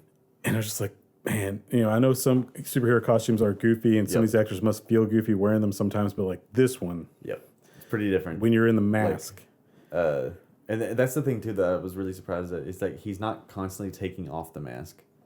in fact, in the last battle, it kind of just apparates on him, almost Yeah. like Iron Man nanotech. Yeah. Which I mean, I'm okay with, yeah, I don't have to be explained like how his armor works.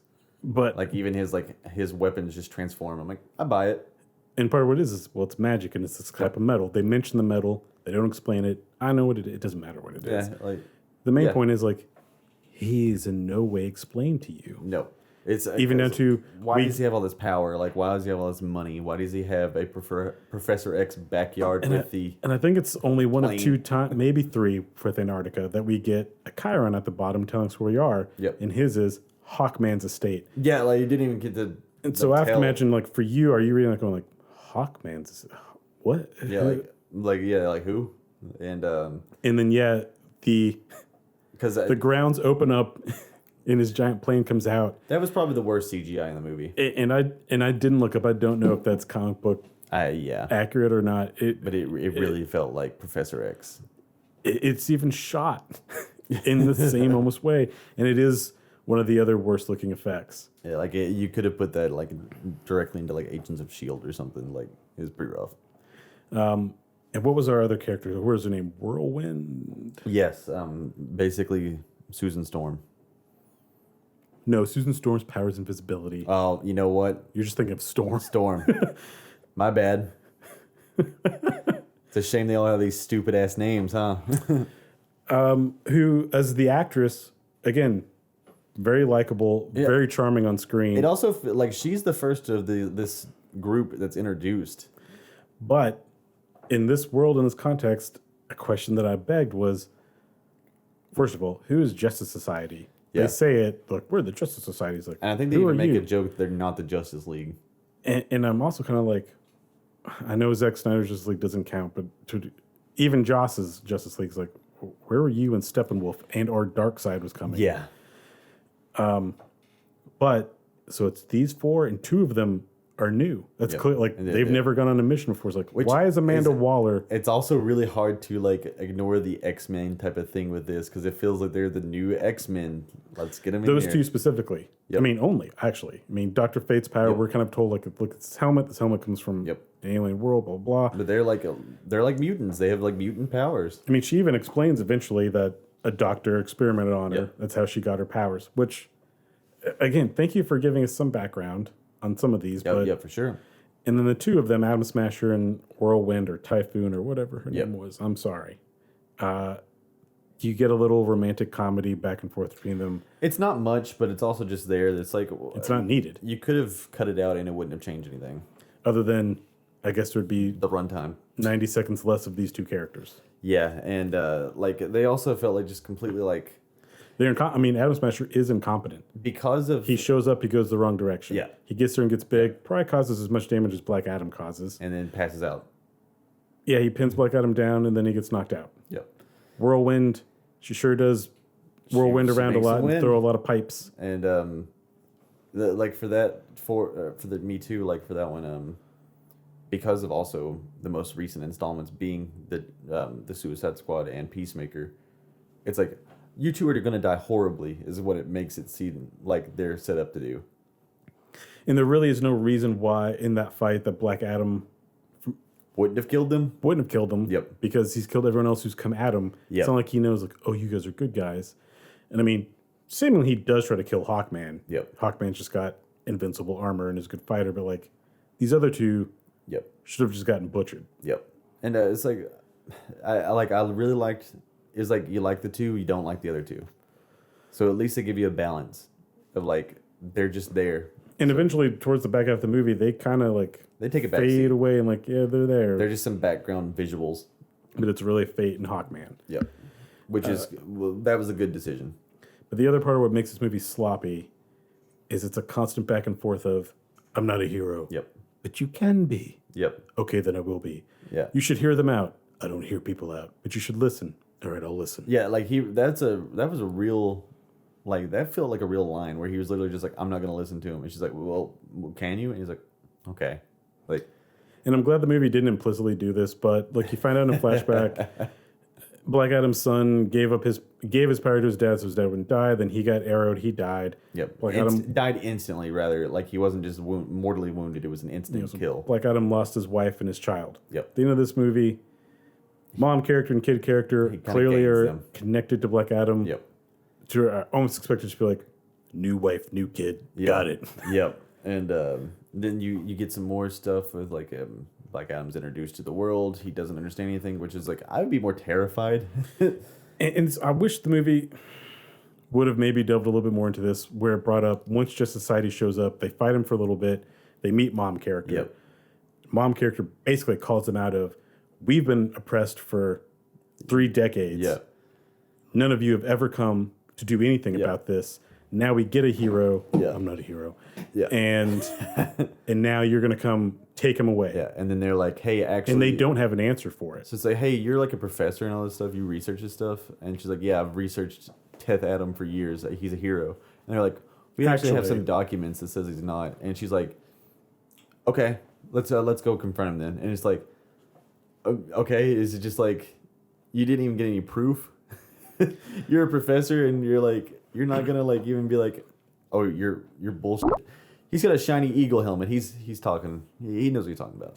And again, and I have to accept in this world, whether we're connected to Snyderverse or not, that we're in a world now where like superheroes and this shit exist, and you understand it, so you're not just blown away by like, oh my god, a dude in a hawk suit. What the fuck is this? You're like, hawk suit. All right, yeah, sure. I mean, there's a guy dressed as a bat too. I don't know.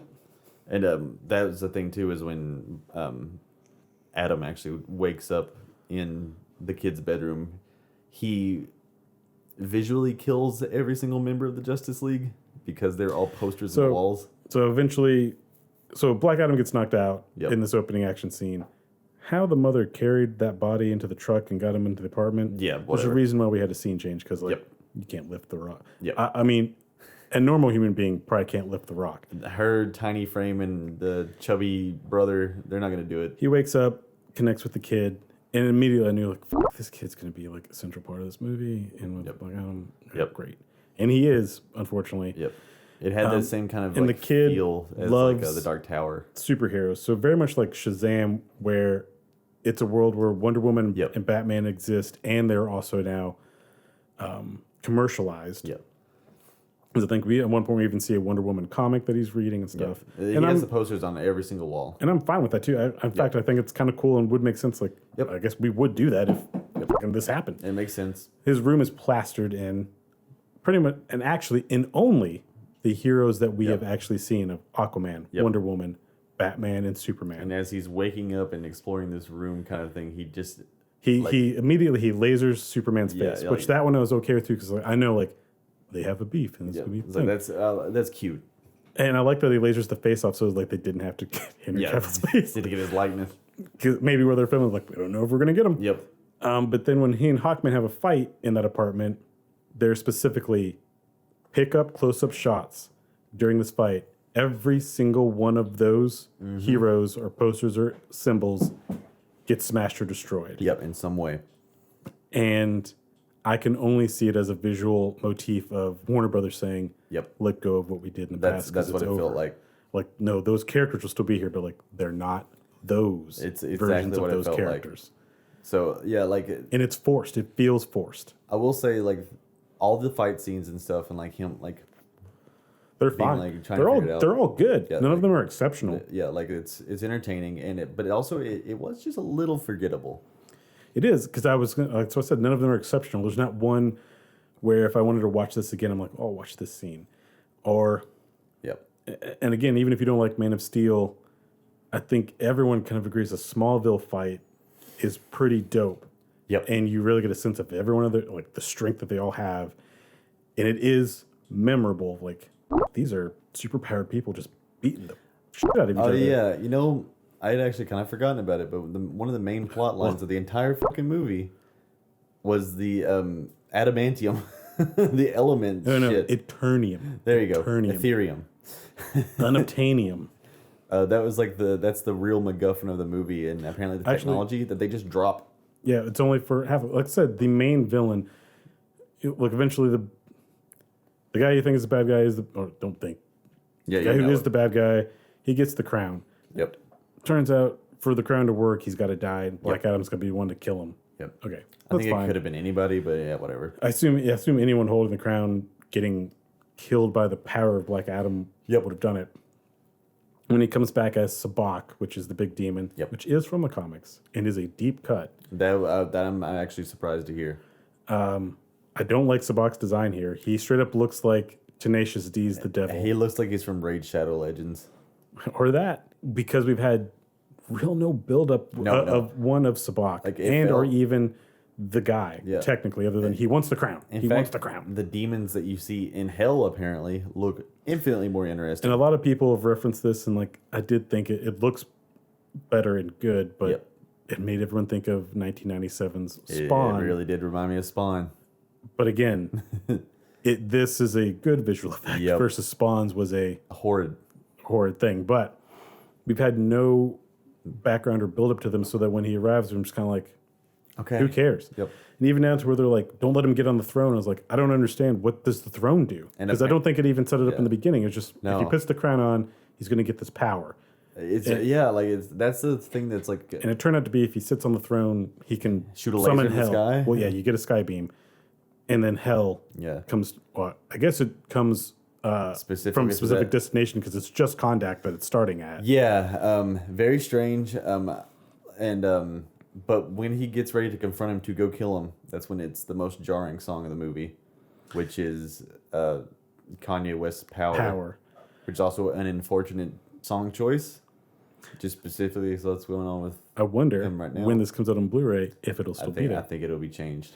Now, technically with what that song is saying, Yep. it fits this.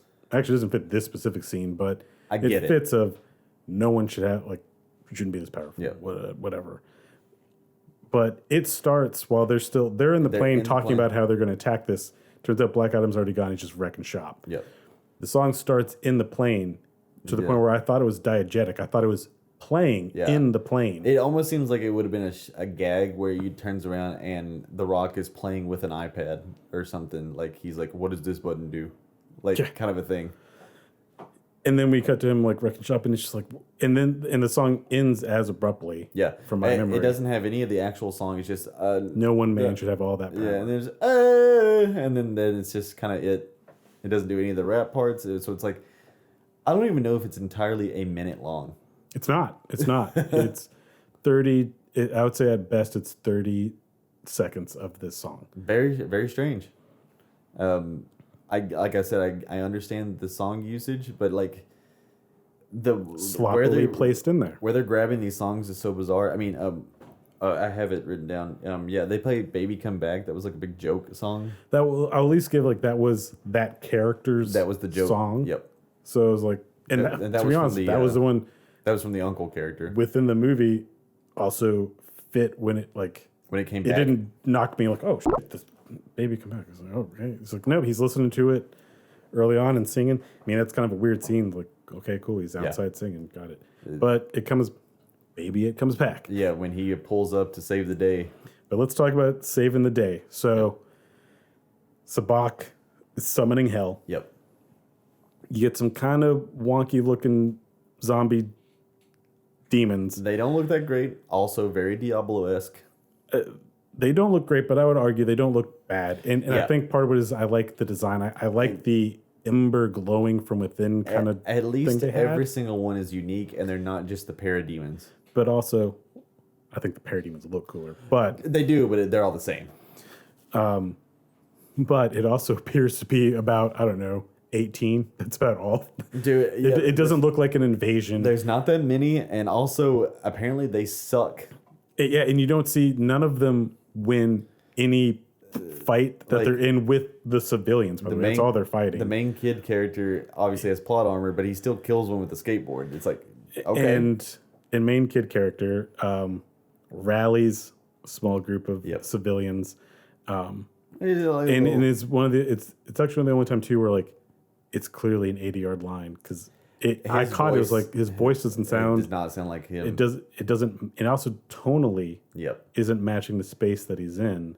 Very, very strange. To where I guess they didn't get good audio of the kid that day or what. And then also like pandemic properties. And it's also I think we're well past pandemic. I think some of this was filmed during it though. But had to have been. Maybe the kid went through puberty and I think that's more likely because he looks younger in some shots where he looks older in others. But even with that, like again, if you don't know what ADR is, additional dialogue recording or whatever, it's to fill in where like hey, it sounds bad. You're gonna come say this shit again. Yep. It sounds like you can hear that it's in a closet. Yep. It doesn't sound like he's in the space he's speaking. Yep. And he says some fake rousing shit. Yep. Almost gets crushed, and then Atom Smasher grabs it, and it's all good. They definitely did a little bit of a red herring with that one too, because now at that part, Adam has a cape, and they do this Superman pose where it's like you almost expect it to be Superman is the one that's lifting up the rock. Ironically, and uncle and mom are getting surrounded by the zombies. Yep. Even though they're beating them off with pipes. Yeah. And then you just hear, "Hey, mom." Yep. And kid comes rolling in on his skateboard. Yep. With a mob behind him. I'm just like, what? That felt like if that scene was in Shaq's Steel. Yeah. I'd be like, yeah, that makes sense. That was such a weird choice. Like even like the visual of it is dumb. You get some schlocky, some really schlocky stuff in like a lot of these movies, but like say compared to Thor 4 or whatever, he rallies up all the children to come and fight.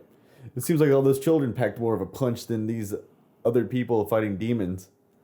True. Very bizarre. And of course, Dr. Fate does die. I think that part of the movie was the least favorite. That's where I just kind of was like, The end. just that scene part right there. I was like, I did not like this. You mean the kid scene or Dr. Fate's death? Pretty much all the kid scenes. Oh, yeah. But that one in particular, I was like, this is too much. This is like it really did feel like a Disney Channel type of movie kind of scene. It did. Dr. Fate dies, and it sucks because you like that character, even though it's already set up like the helmet's going to find somebody else. But also, and I also feel like it was origin stories. We want Pierce Brosnan. He's only going to sign on for one movie, so kill him. As Dr. Fate will find someone else later on. And like that entire fight scene, that was probably a highlight. I liked that part a lot. Dr. Fate fighting Sabak and also freeing Black Adam. Yep, that was nice. Now, I want to point this out because I noticed it, and I think it's intentional. Black Adam escapes his ice prison. Oh yeah, I guess we didn't talk about that. He does willingly say Shazam, which is really goofy. He kind of hurts the kid in saving him, so he's like, "All right, I'll say Shazam, and you can lock me away." Yeah, so whatever. So he turns into even though the whole time you're just like, as soon as they do this, they're gonna need him to fight whatever. So the big thing is they've made it to where he's not allowed to speak ever again. So they have like a tube and a lock on his mouth, and they lock him in a freeze chamber under the water. Dr. Fate frees him, finally doing glyph magic. Yeah, like speaking to him from beyond. And as he's escaping, he's still Teth Adam. And the whole time I'm like, take the shit out of your mouth and say Shazam. I don't see why and he's getting shot and kind of fucked up because you also get weird CGI demuscleized rock. But it looks it's this, like you said before, the Stranger Things effect of where some of the shots look really good, but when you look really close to their face, it's like, that doesn't look good. I think it is better than Chris Evans' scrawny Steve Rogers. Absolutely. But as it should be because it's 10 years later. The effect should be better. But again, I would say take the thing out, say Shazam. He doesn't. He gets into the water and escapes, and he's just kind of floating to the water, remembering his family. Yeah. You get the shot looking up at him with, kind of the light shining down through the surface of the water. The first of many this year. It's identical to in Man of Steel. Yep. After Superman saves the Oa rig and he's just kind of floating in the water. That was on purpose. And it was like, all right, if you guys don't like Zack Snyder, why are you then referencing imagery that he created? Yep. And I almost expected, like, is Aquaman going to show up and, like, help him? It really felt like it was going to show up and help him? Or because they're specifically with that prison, is King Shark going to do it? Well, that's not even the prison where Suicide Squad's from. So Right. it's also weird So of, like, why did you pick this Antarctic prison? Yeah, what is this place? That we've also never been explained. Again, I don't need it all to previously been explained, but, like, you gotta tell a story. Yep. Whatever. He eventually, through the flashback of his family, his son says, "It's not your time, Dad." Yep. And then he surfaces and says Shazam. Yep. I don't remember. I feel like in the Shazam movie, he can say it underwater and it will still, because he's getting in Shazam the kid is getting drowned at one point. Drowned, yeah. And I believe he says it underwater. I'm pretty sure. But I'd have to go back and look at it. That very weird. Also, just once again making the Shazam connection. Like, oh, this is so goofy. Like, but at the same time, I wanted it to be more connected to Shazam. Like, I kind of wanted him to show up. I mean, I know Shazam is his own thing. He's not part of a group or anything. But why wouldn't you go get that kid and be like, say Shazam, and now go fight this guy? But also, because I would assume you kind of know, or I assume Amanda Waller knows for sure, knows that Billy Bastion is probably Shazam, and knows, hey, it's the same powers. Go. Yep. And also, hey, Warner Brothers, you want to be Marvel? You know what Marvel likes to do? Same power versus same power. Yeah, and that's like the one. That's like the weird thing is just like knowing how much and seeing how much of the Shazam stuff they put in this made it to the point of like, well, just go all out with it. Like you stayed too far away from it. Why isn't the Shazam sequel him fighting Black Adam? Yeah, and which I mean, I'm sure he'll show up. We'll see. But is that this year? I don't know. Or did it get pushed? It might have got pushed to like January or some shit. So, and maybe that's throw the Rock in there. Yeah, because I think they're doing reshoots. But that's what it kind of should have been. But also, again, like you said, the villain is forgettable because what was most engaging was Black Adam fighting Justice Society. And then, and which was always fun. Every single scene that they fought was really fun. I liked it. A scene I did like was, it's in the trailer too, where he's like, heroes don't kill. It's like, well, I do. And him grabbing two guards to find out where they took the kid. He flies them up in the sky, and Hawkman's like, damn it. Yeah. Takes up after him. Black Adam says, like, whichever one of you doesn't talk, I'm going to kill. Yep. And then immediately drops one. Hawkman takes off after him. Other guard gives shit up, and he drops him too. Yep. They reconvene back in the apartment, and Hawkman's like, stop doing that. Yeah, yeah. And it is funny, even though it's kind of like, this is the third time you've made this joke. And I don't know if he's joking with this. And Black Adam goes, well, I waited till you got there. Yep. Because I knew you would catch them. And I kind of like that. I don't know, like, did you actually wait until you got there because you knew he'd catch him? Or was it just happenstance that it happened? There's a whole joke going on about like him understanding sarcasm. Which is also a very weird thing because he's kind of sarcastic already. But I'm sure you appreciate it because something you didn't like in the original Wonder Woman was the constant fish out of water stuff. I didn't want. I hated like in the Wonder Woman just like the constant like, what is this place? What are we doing? Why do we do this? And why he was just like, okay. You get a little bit of it here, like he zaps the TV because he doesn't understand like that's not really happening. It's not wizards. Yeah, like it's very strange. But Dr. Fate says, so that's sarcasm. And then from that point on, he just understands what sarcasm is. Yep, he just gets it. And again, though, it was one of the funniest jokes where he says something later on, I don't remember what it was, and he goes, was that sarcasm? He's like, oh, most definitely. Yeah. Like, that's fucking funny. Yep, I like that. And he said there's like, it's like such like an interesting thing because there's pieces that are really good, but then other stuff that's really bizarre. And I do believe a chunk of the script, or there was a script from 1997 that they're like, use this. And then going down. And then in 2008, they wrote another little bit. Yep. And then in 2020, they finally filmed a movie. Yep. And without doing any rewrite. Then other than, hey, shove Amanda Waller in there. Let's put this in here because Suicide Henry Winkler's here today. Yep. Oh, okay. Like, okay, thanks. Yeah, like it's so bizarre, but like you said, the final fight scene and stuff, and then how it all turned out, I was like, this is good. And then having like him like actually kind of like explaining like, okay, let's tear down this thing. I'm gonna be your all's protector. And I will say, you didn't also get a shot of Black Adam sitting on the throne. Yeah, they did. And that is the classic comic scene, an iconic and that shot was of the Black picture Adam. that The Rock actually posted on social media when he announced it back in 2007. And then he immediately flies up and smashes the throne and says it doesn't feel right. Yep. Which also almost feels like very Game of Thronesy. Well, actually, to me, it almost seems like, are you telling fans like, we're not going to like fuck what you think from the comics? Yeah. Which is what you kind of hated Zack Snyder doing, where he's like, I'm going to fuck up what you think these comics. I'm going to take this in a new direction. It's like, make up your mind, but at the same time, it's like, okay, I'm buying this character. I get it. And then he has, like you said, like earlier, the reveal of like, so what are you going to be called by? And he's just like, he smirks. Yeah, which he didn't do the rock face. I'm surprised that he didn't do the rock face. He didn't raise the people's eyebrow. Yep. I kind of felt like he could have done that right there at the end. I bet there's a take where he does. Definitely. So then we get that. We get the Black Adam logo. I don't know if it plays another pop song. So it doesn't. It's playing score. It's playing part of the score.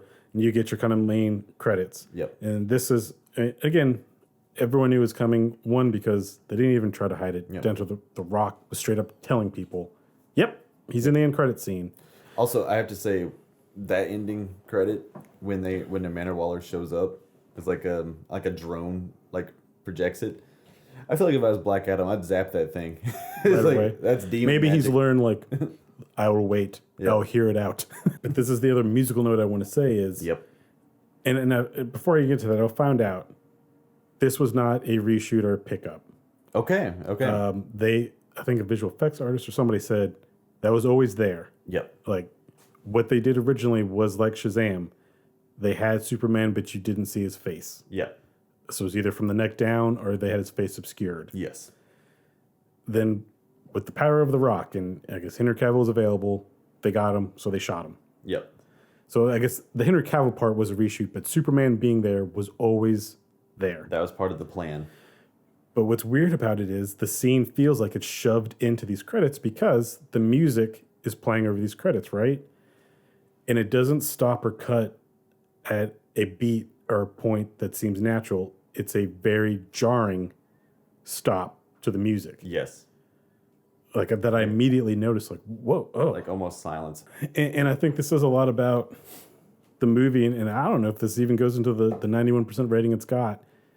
no one's talking about the movie. Yeah. Everyone's talking about The ending. the end credit scene where Superman's there. And the music. And I don't mean that they're discounting Black Adam, but it's simply a Black Adam and Superman are going to fight.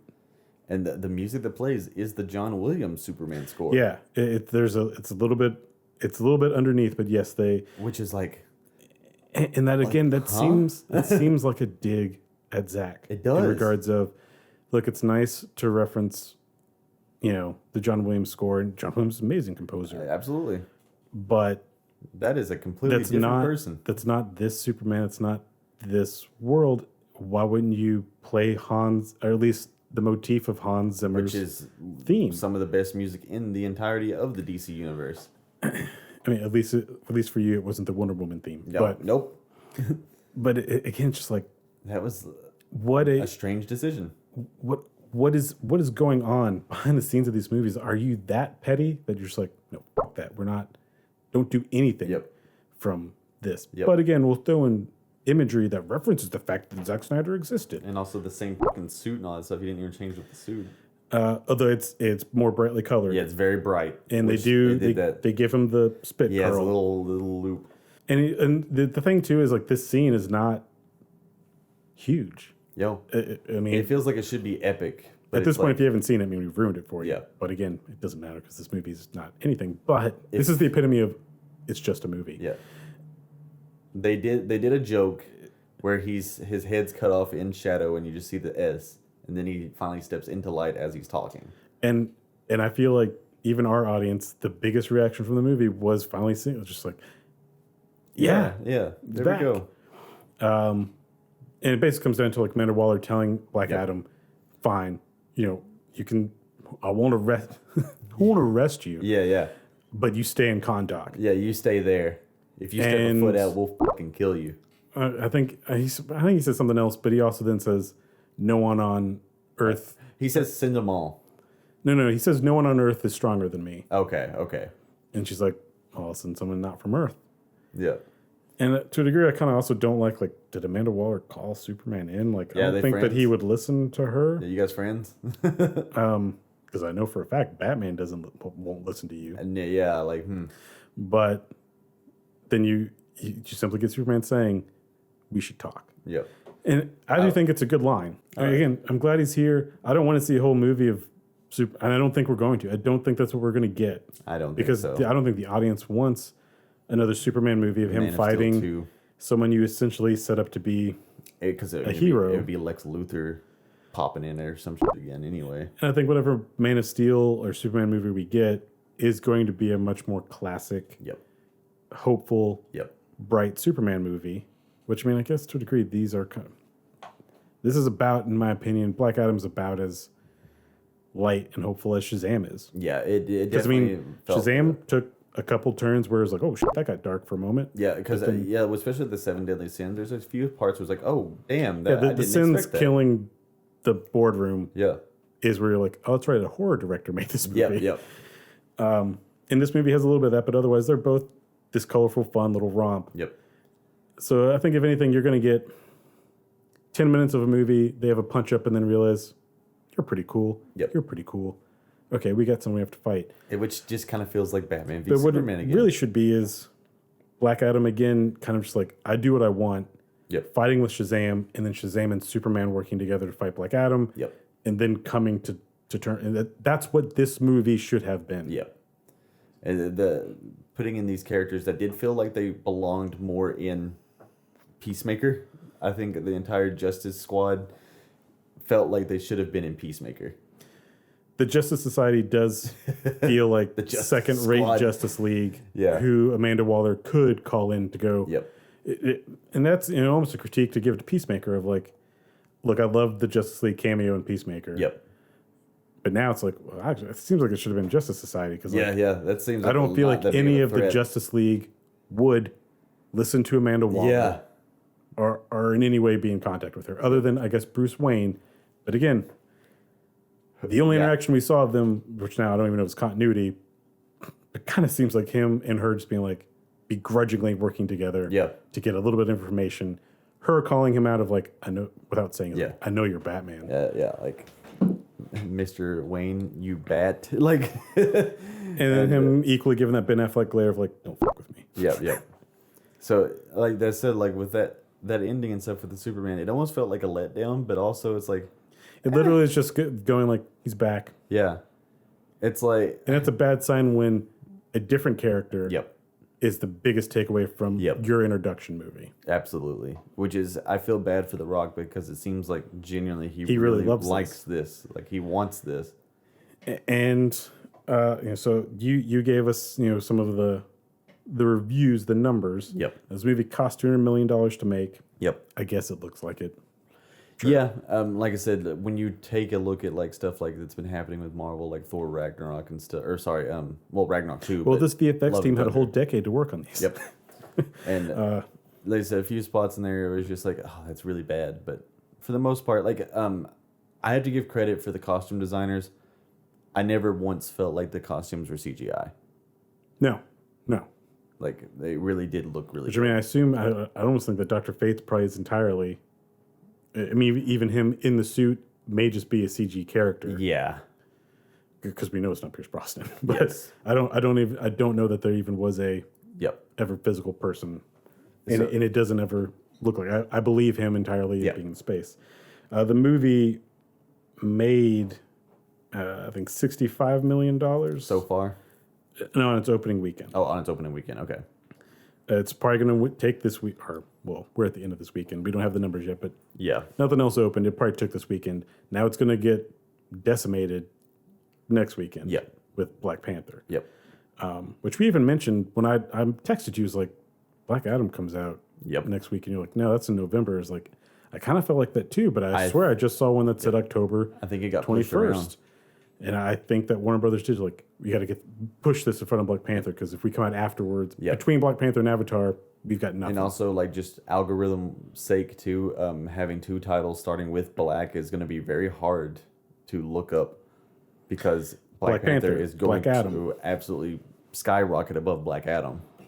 And again, it's weird to have two movies that just start with black at the same Yeah, time. it is strange. Just like though with Black Panther, we're gonna have two movies that are water based Yep. within a couple weeks. But so it made 65 million or Yep. 67.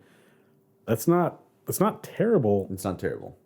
But you would think with a rock led movie, Yep. superhero, Brings the no question. matter what you think of DC or anything else, that you'd at least crack 100 million That begs the question, like, domestically. is So The think Rock overall, starting to fail as an actor? Like, not really fail as an actor, but, like, not really pull in those numbers like he used to. So it looks like overall at the point of this, which was before this weekend, worldwide it's made 250 million. Yep. And worldwide really is what counts now. Domestic Yep. isn't as important anymore. But anything, if you know anything about numbers, Yep. for a movie to be successful, it's got to do double its budget. Because you basically, if it's $200 Yep. million you spent to make it, they spent $200 million to promote it. And then, I guess to go off that, then, how about we rate the movie? I will say this, the cinema score rating, which Oh, is yeah. like people that get surveyed after the movie, Right. has a B+. plus, Okay. That's a new one for me. I actually don't know cinema scores. which I don't, spoiler alert for my rating, I guess. I don't agree with a B+. plus. I'd give this a generous C. Yeah. That's not our rating system, but Yeah. because like I said, I didn't hate it. It was I was never bored. Yep. It gave us a lot we could talk about. Yeah, like And I said, that's felt nice that you can actually talk about the entirety of the movie. And we both mentioned walking out. I don't want it to fail because there is seeds of good stuff here, and Yep. I want to see this move forward and hopefully and get better. So, why don't you explain our rating system? So we don't want to just give like arbitrary numbers or star ratings because that's one it's cliche, it's hackneyed, and also different movies or different genres have different feels. Like how do you rate that? There's like 9 Black Adams out of 10 Shazams or some bullshit. That's pretty accurate. So what we have here is we have buy it, Yep. see it, stream it, Yep. burn it. You got four kind of different things and that Yep. kind of express our feelings of it. My rating of Black Adam would be stream it. Yeah, I'm with you. It's going to hit HBO Max probably. I bet before this year is out. Yeah, I wouldn't be surprised. I mean, what? Let's see. Think about other stuff that's like hit it. I'd say by the end of December. Yeah, Like, but before the end, the new year starts. Yep. I bet Black Adam will be up on HBO Max. Yep.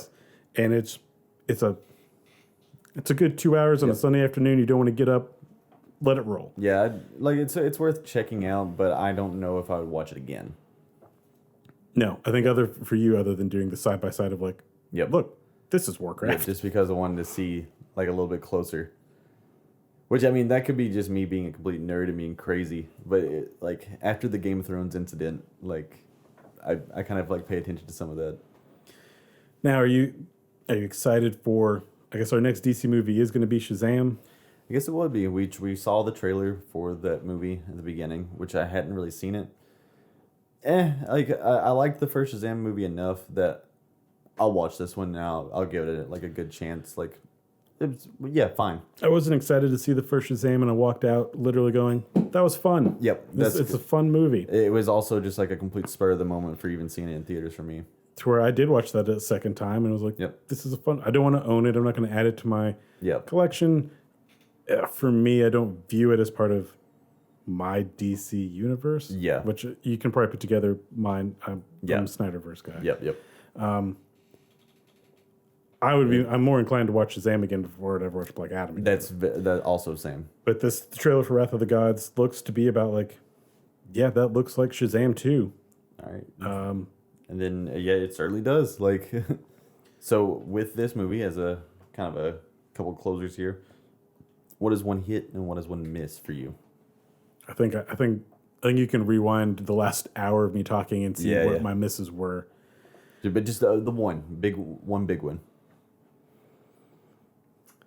A big miss for me is not playing Black Adam as a borderline villain, anti-hero, Yep. and tipping him over into, all right, Yep. I see some errors in my ways, I'll do this, whatever. Yep. You can argue, yes, it's in there, but like he was never not a hero. Yep. Yeah. He caught on pretty quickly. And I'll lay that somewhat at the Suicide Squad. Even James Gunn's Suicide Squad too is like, none of them seem like Bad guys. villains. Yeah. Granted, none of those characters are super villains. They're all side lackeys, so it kind of makes sense. But like, I think that your audience can accept you're not a good guy. Yep. And if you let Zack Snyder make it, he probably would have done that. Yep. But that's probably my biggest miss, or maybe him having hair, which Black Adam does. Yeah. And Rock could do. I don't know if Rock is bald or he shaves his head now. That one I'm cool with. I'm also. I mean, that's not a big miss for me. It's fine. The big miss for myself is one specific scene. It was very pointless and very cringy. I really hated it because it gave me secondhand embarrassment.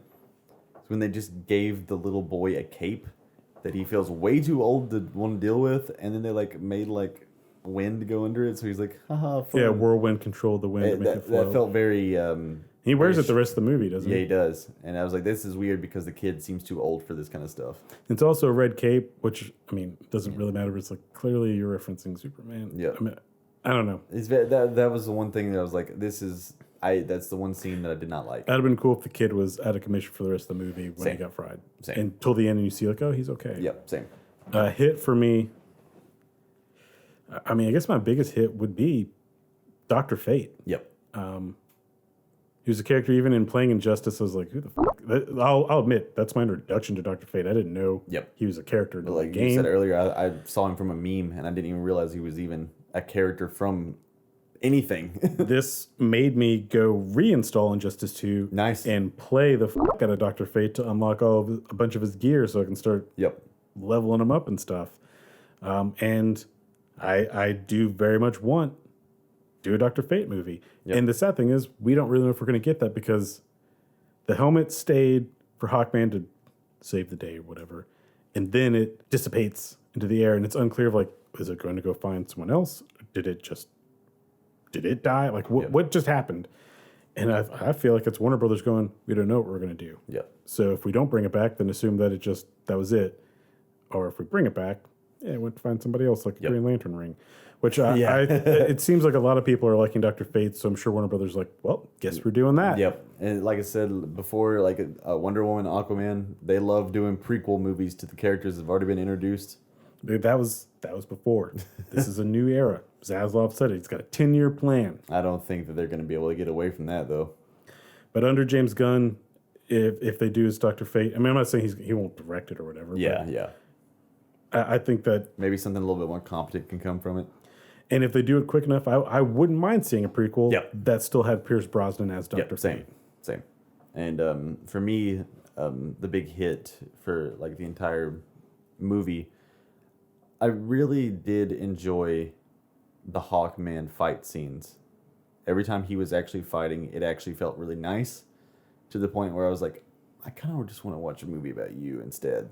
Because like he has like the weapons that like kind of transform and stuff. I'm like, I like that. It's kind of goofy as he is as a character, not this actor's performance. Yep.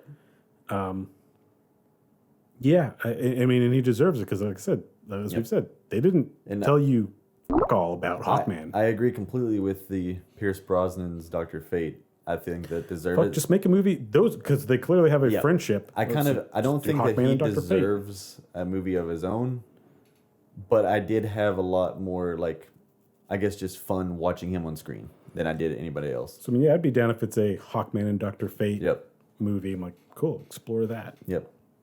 What is it? You want to call it? I think that actor Aldous Hodge, he just got picked up some new role. Like just name it like Hawk and the Hawk and Fate. Hawk and Fate Winter of the Doctor. Hawkman. Actually, that's not bad. Call him the Winter Doctor. Marvel will sue them for that. I noticed that his name got brought up. You know who the character of Alex Cross is? He's from the books.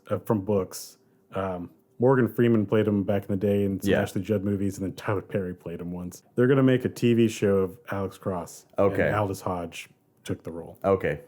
Hey, there's some news to call back to the beginning. Yeah, I don't care about Alex Cross at all, but this Aldous Hodge guy, I like him. He's in the Invisible Man, and he's good there too. Yep. Also, highly recommend that movie. If you haven't checked it out, you should watch Invisible Man. It's a very good movie. Then to close this off, what was a standout or a favorite quote from the movie? Tell them the man in black sent you. No. Although that's said numerous times. Yes, it is. Was anything even memorable other than something like that? Nothing that's good. I mean, what's memorable is I'm not a hero. Yep. That almost might as well be the tagline on the poster. Black Adam, I'm not a hero. I think... but you can be. Yeah, but you can be. My favorite quote was... He's not a hero, but he can be. That should be the tagline of the poster. Hey, Warner Brothers? Yep. Take it. So what? Give me $1,000. I'll write all this shit for you. I think what I like the most is, he's got the big demon in his hands, and he's like holding him up, and he's like burning, and he pulls him apart. As soon as he lands, he walks up to the kid, and he's like, "Could you smell what I'm cooking?" It's the best line of the whole movie. All right, see you guys next time for another episode of whatever we choose to watch next. I guess next will probably be Black Panther. Should we tell them where they can reach out to us?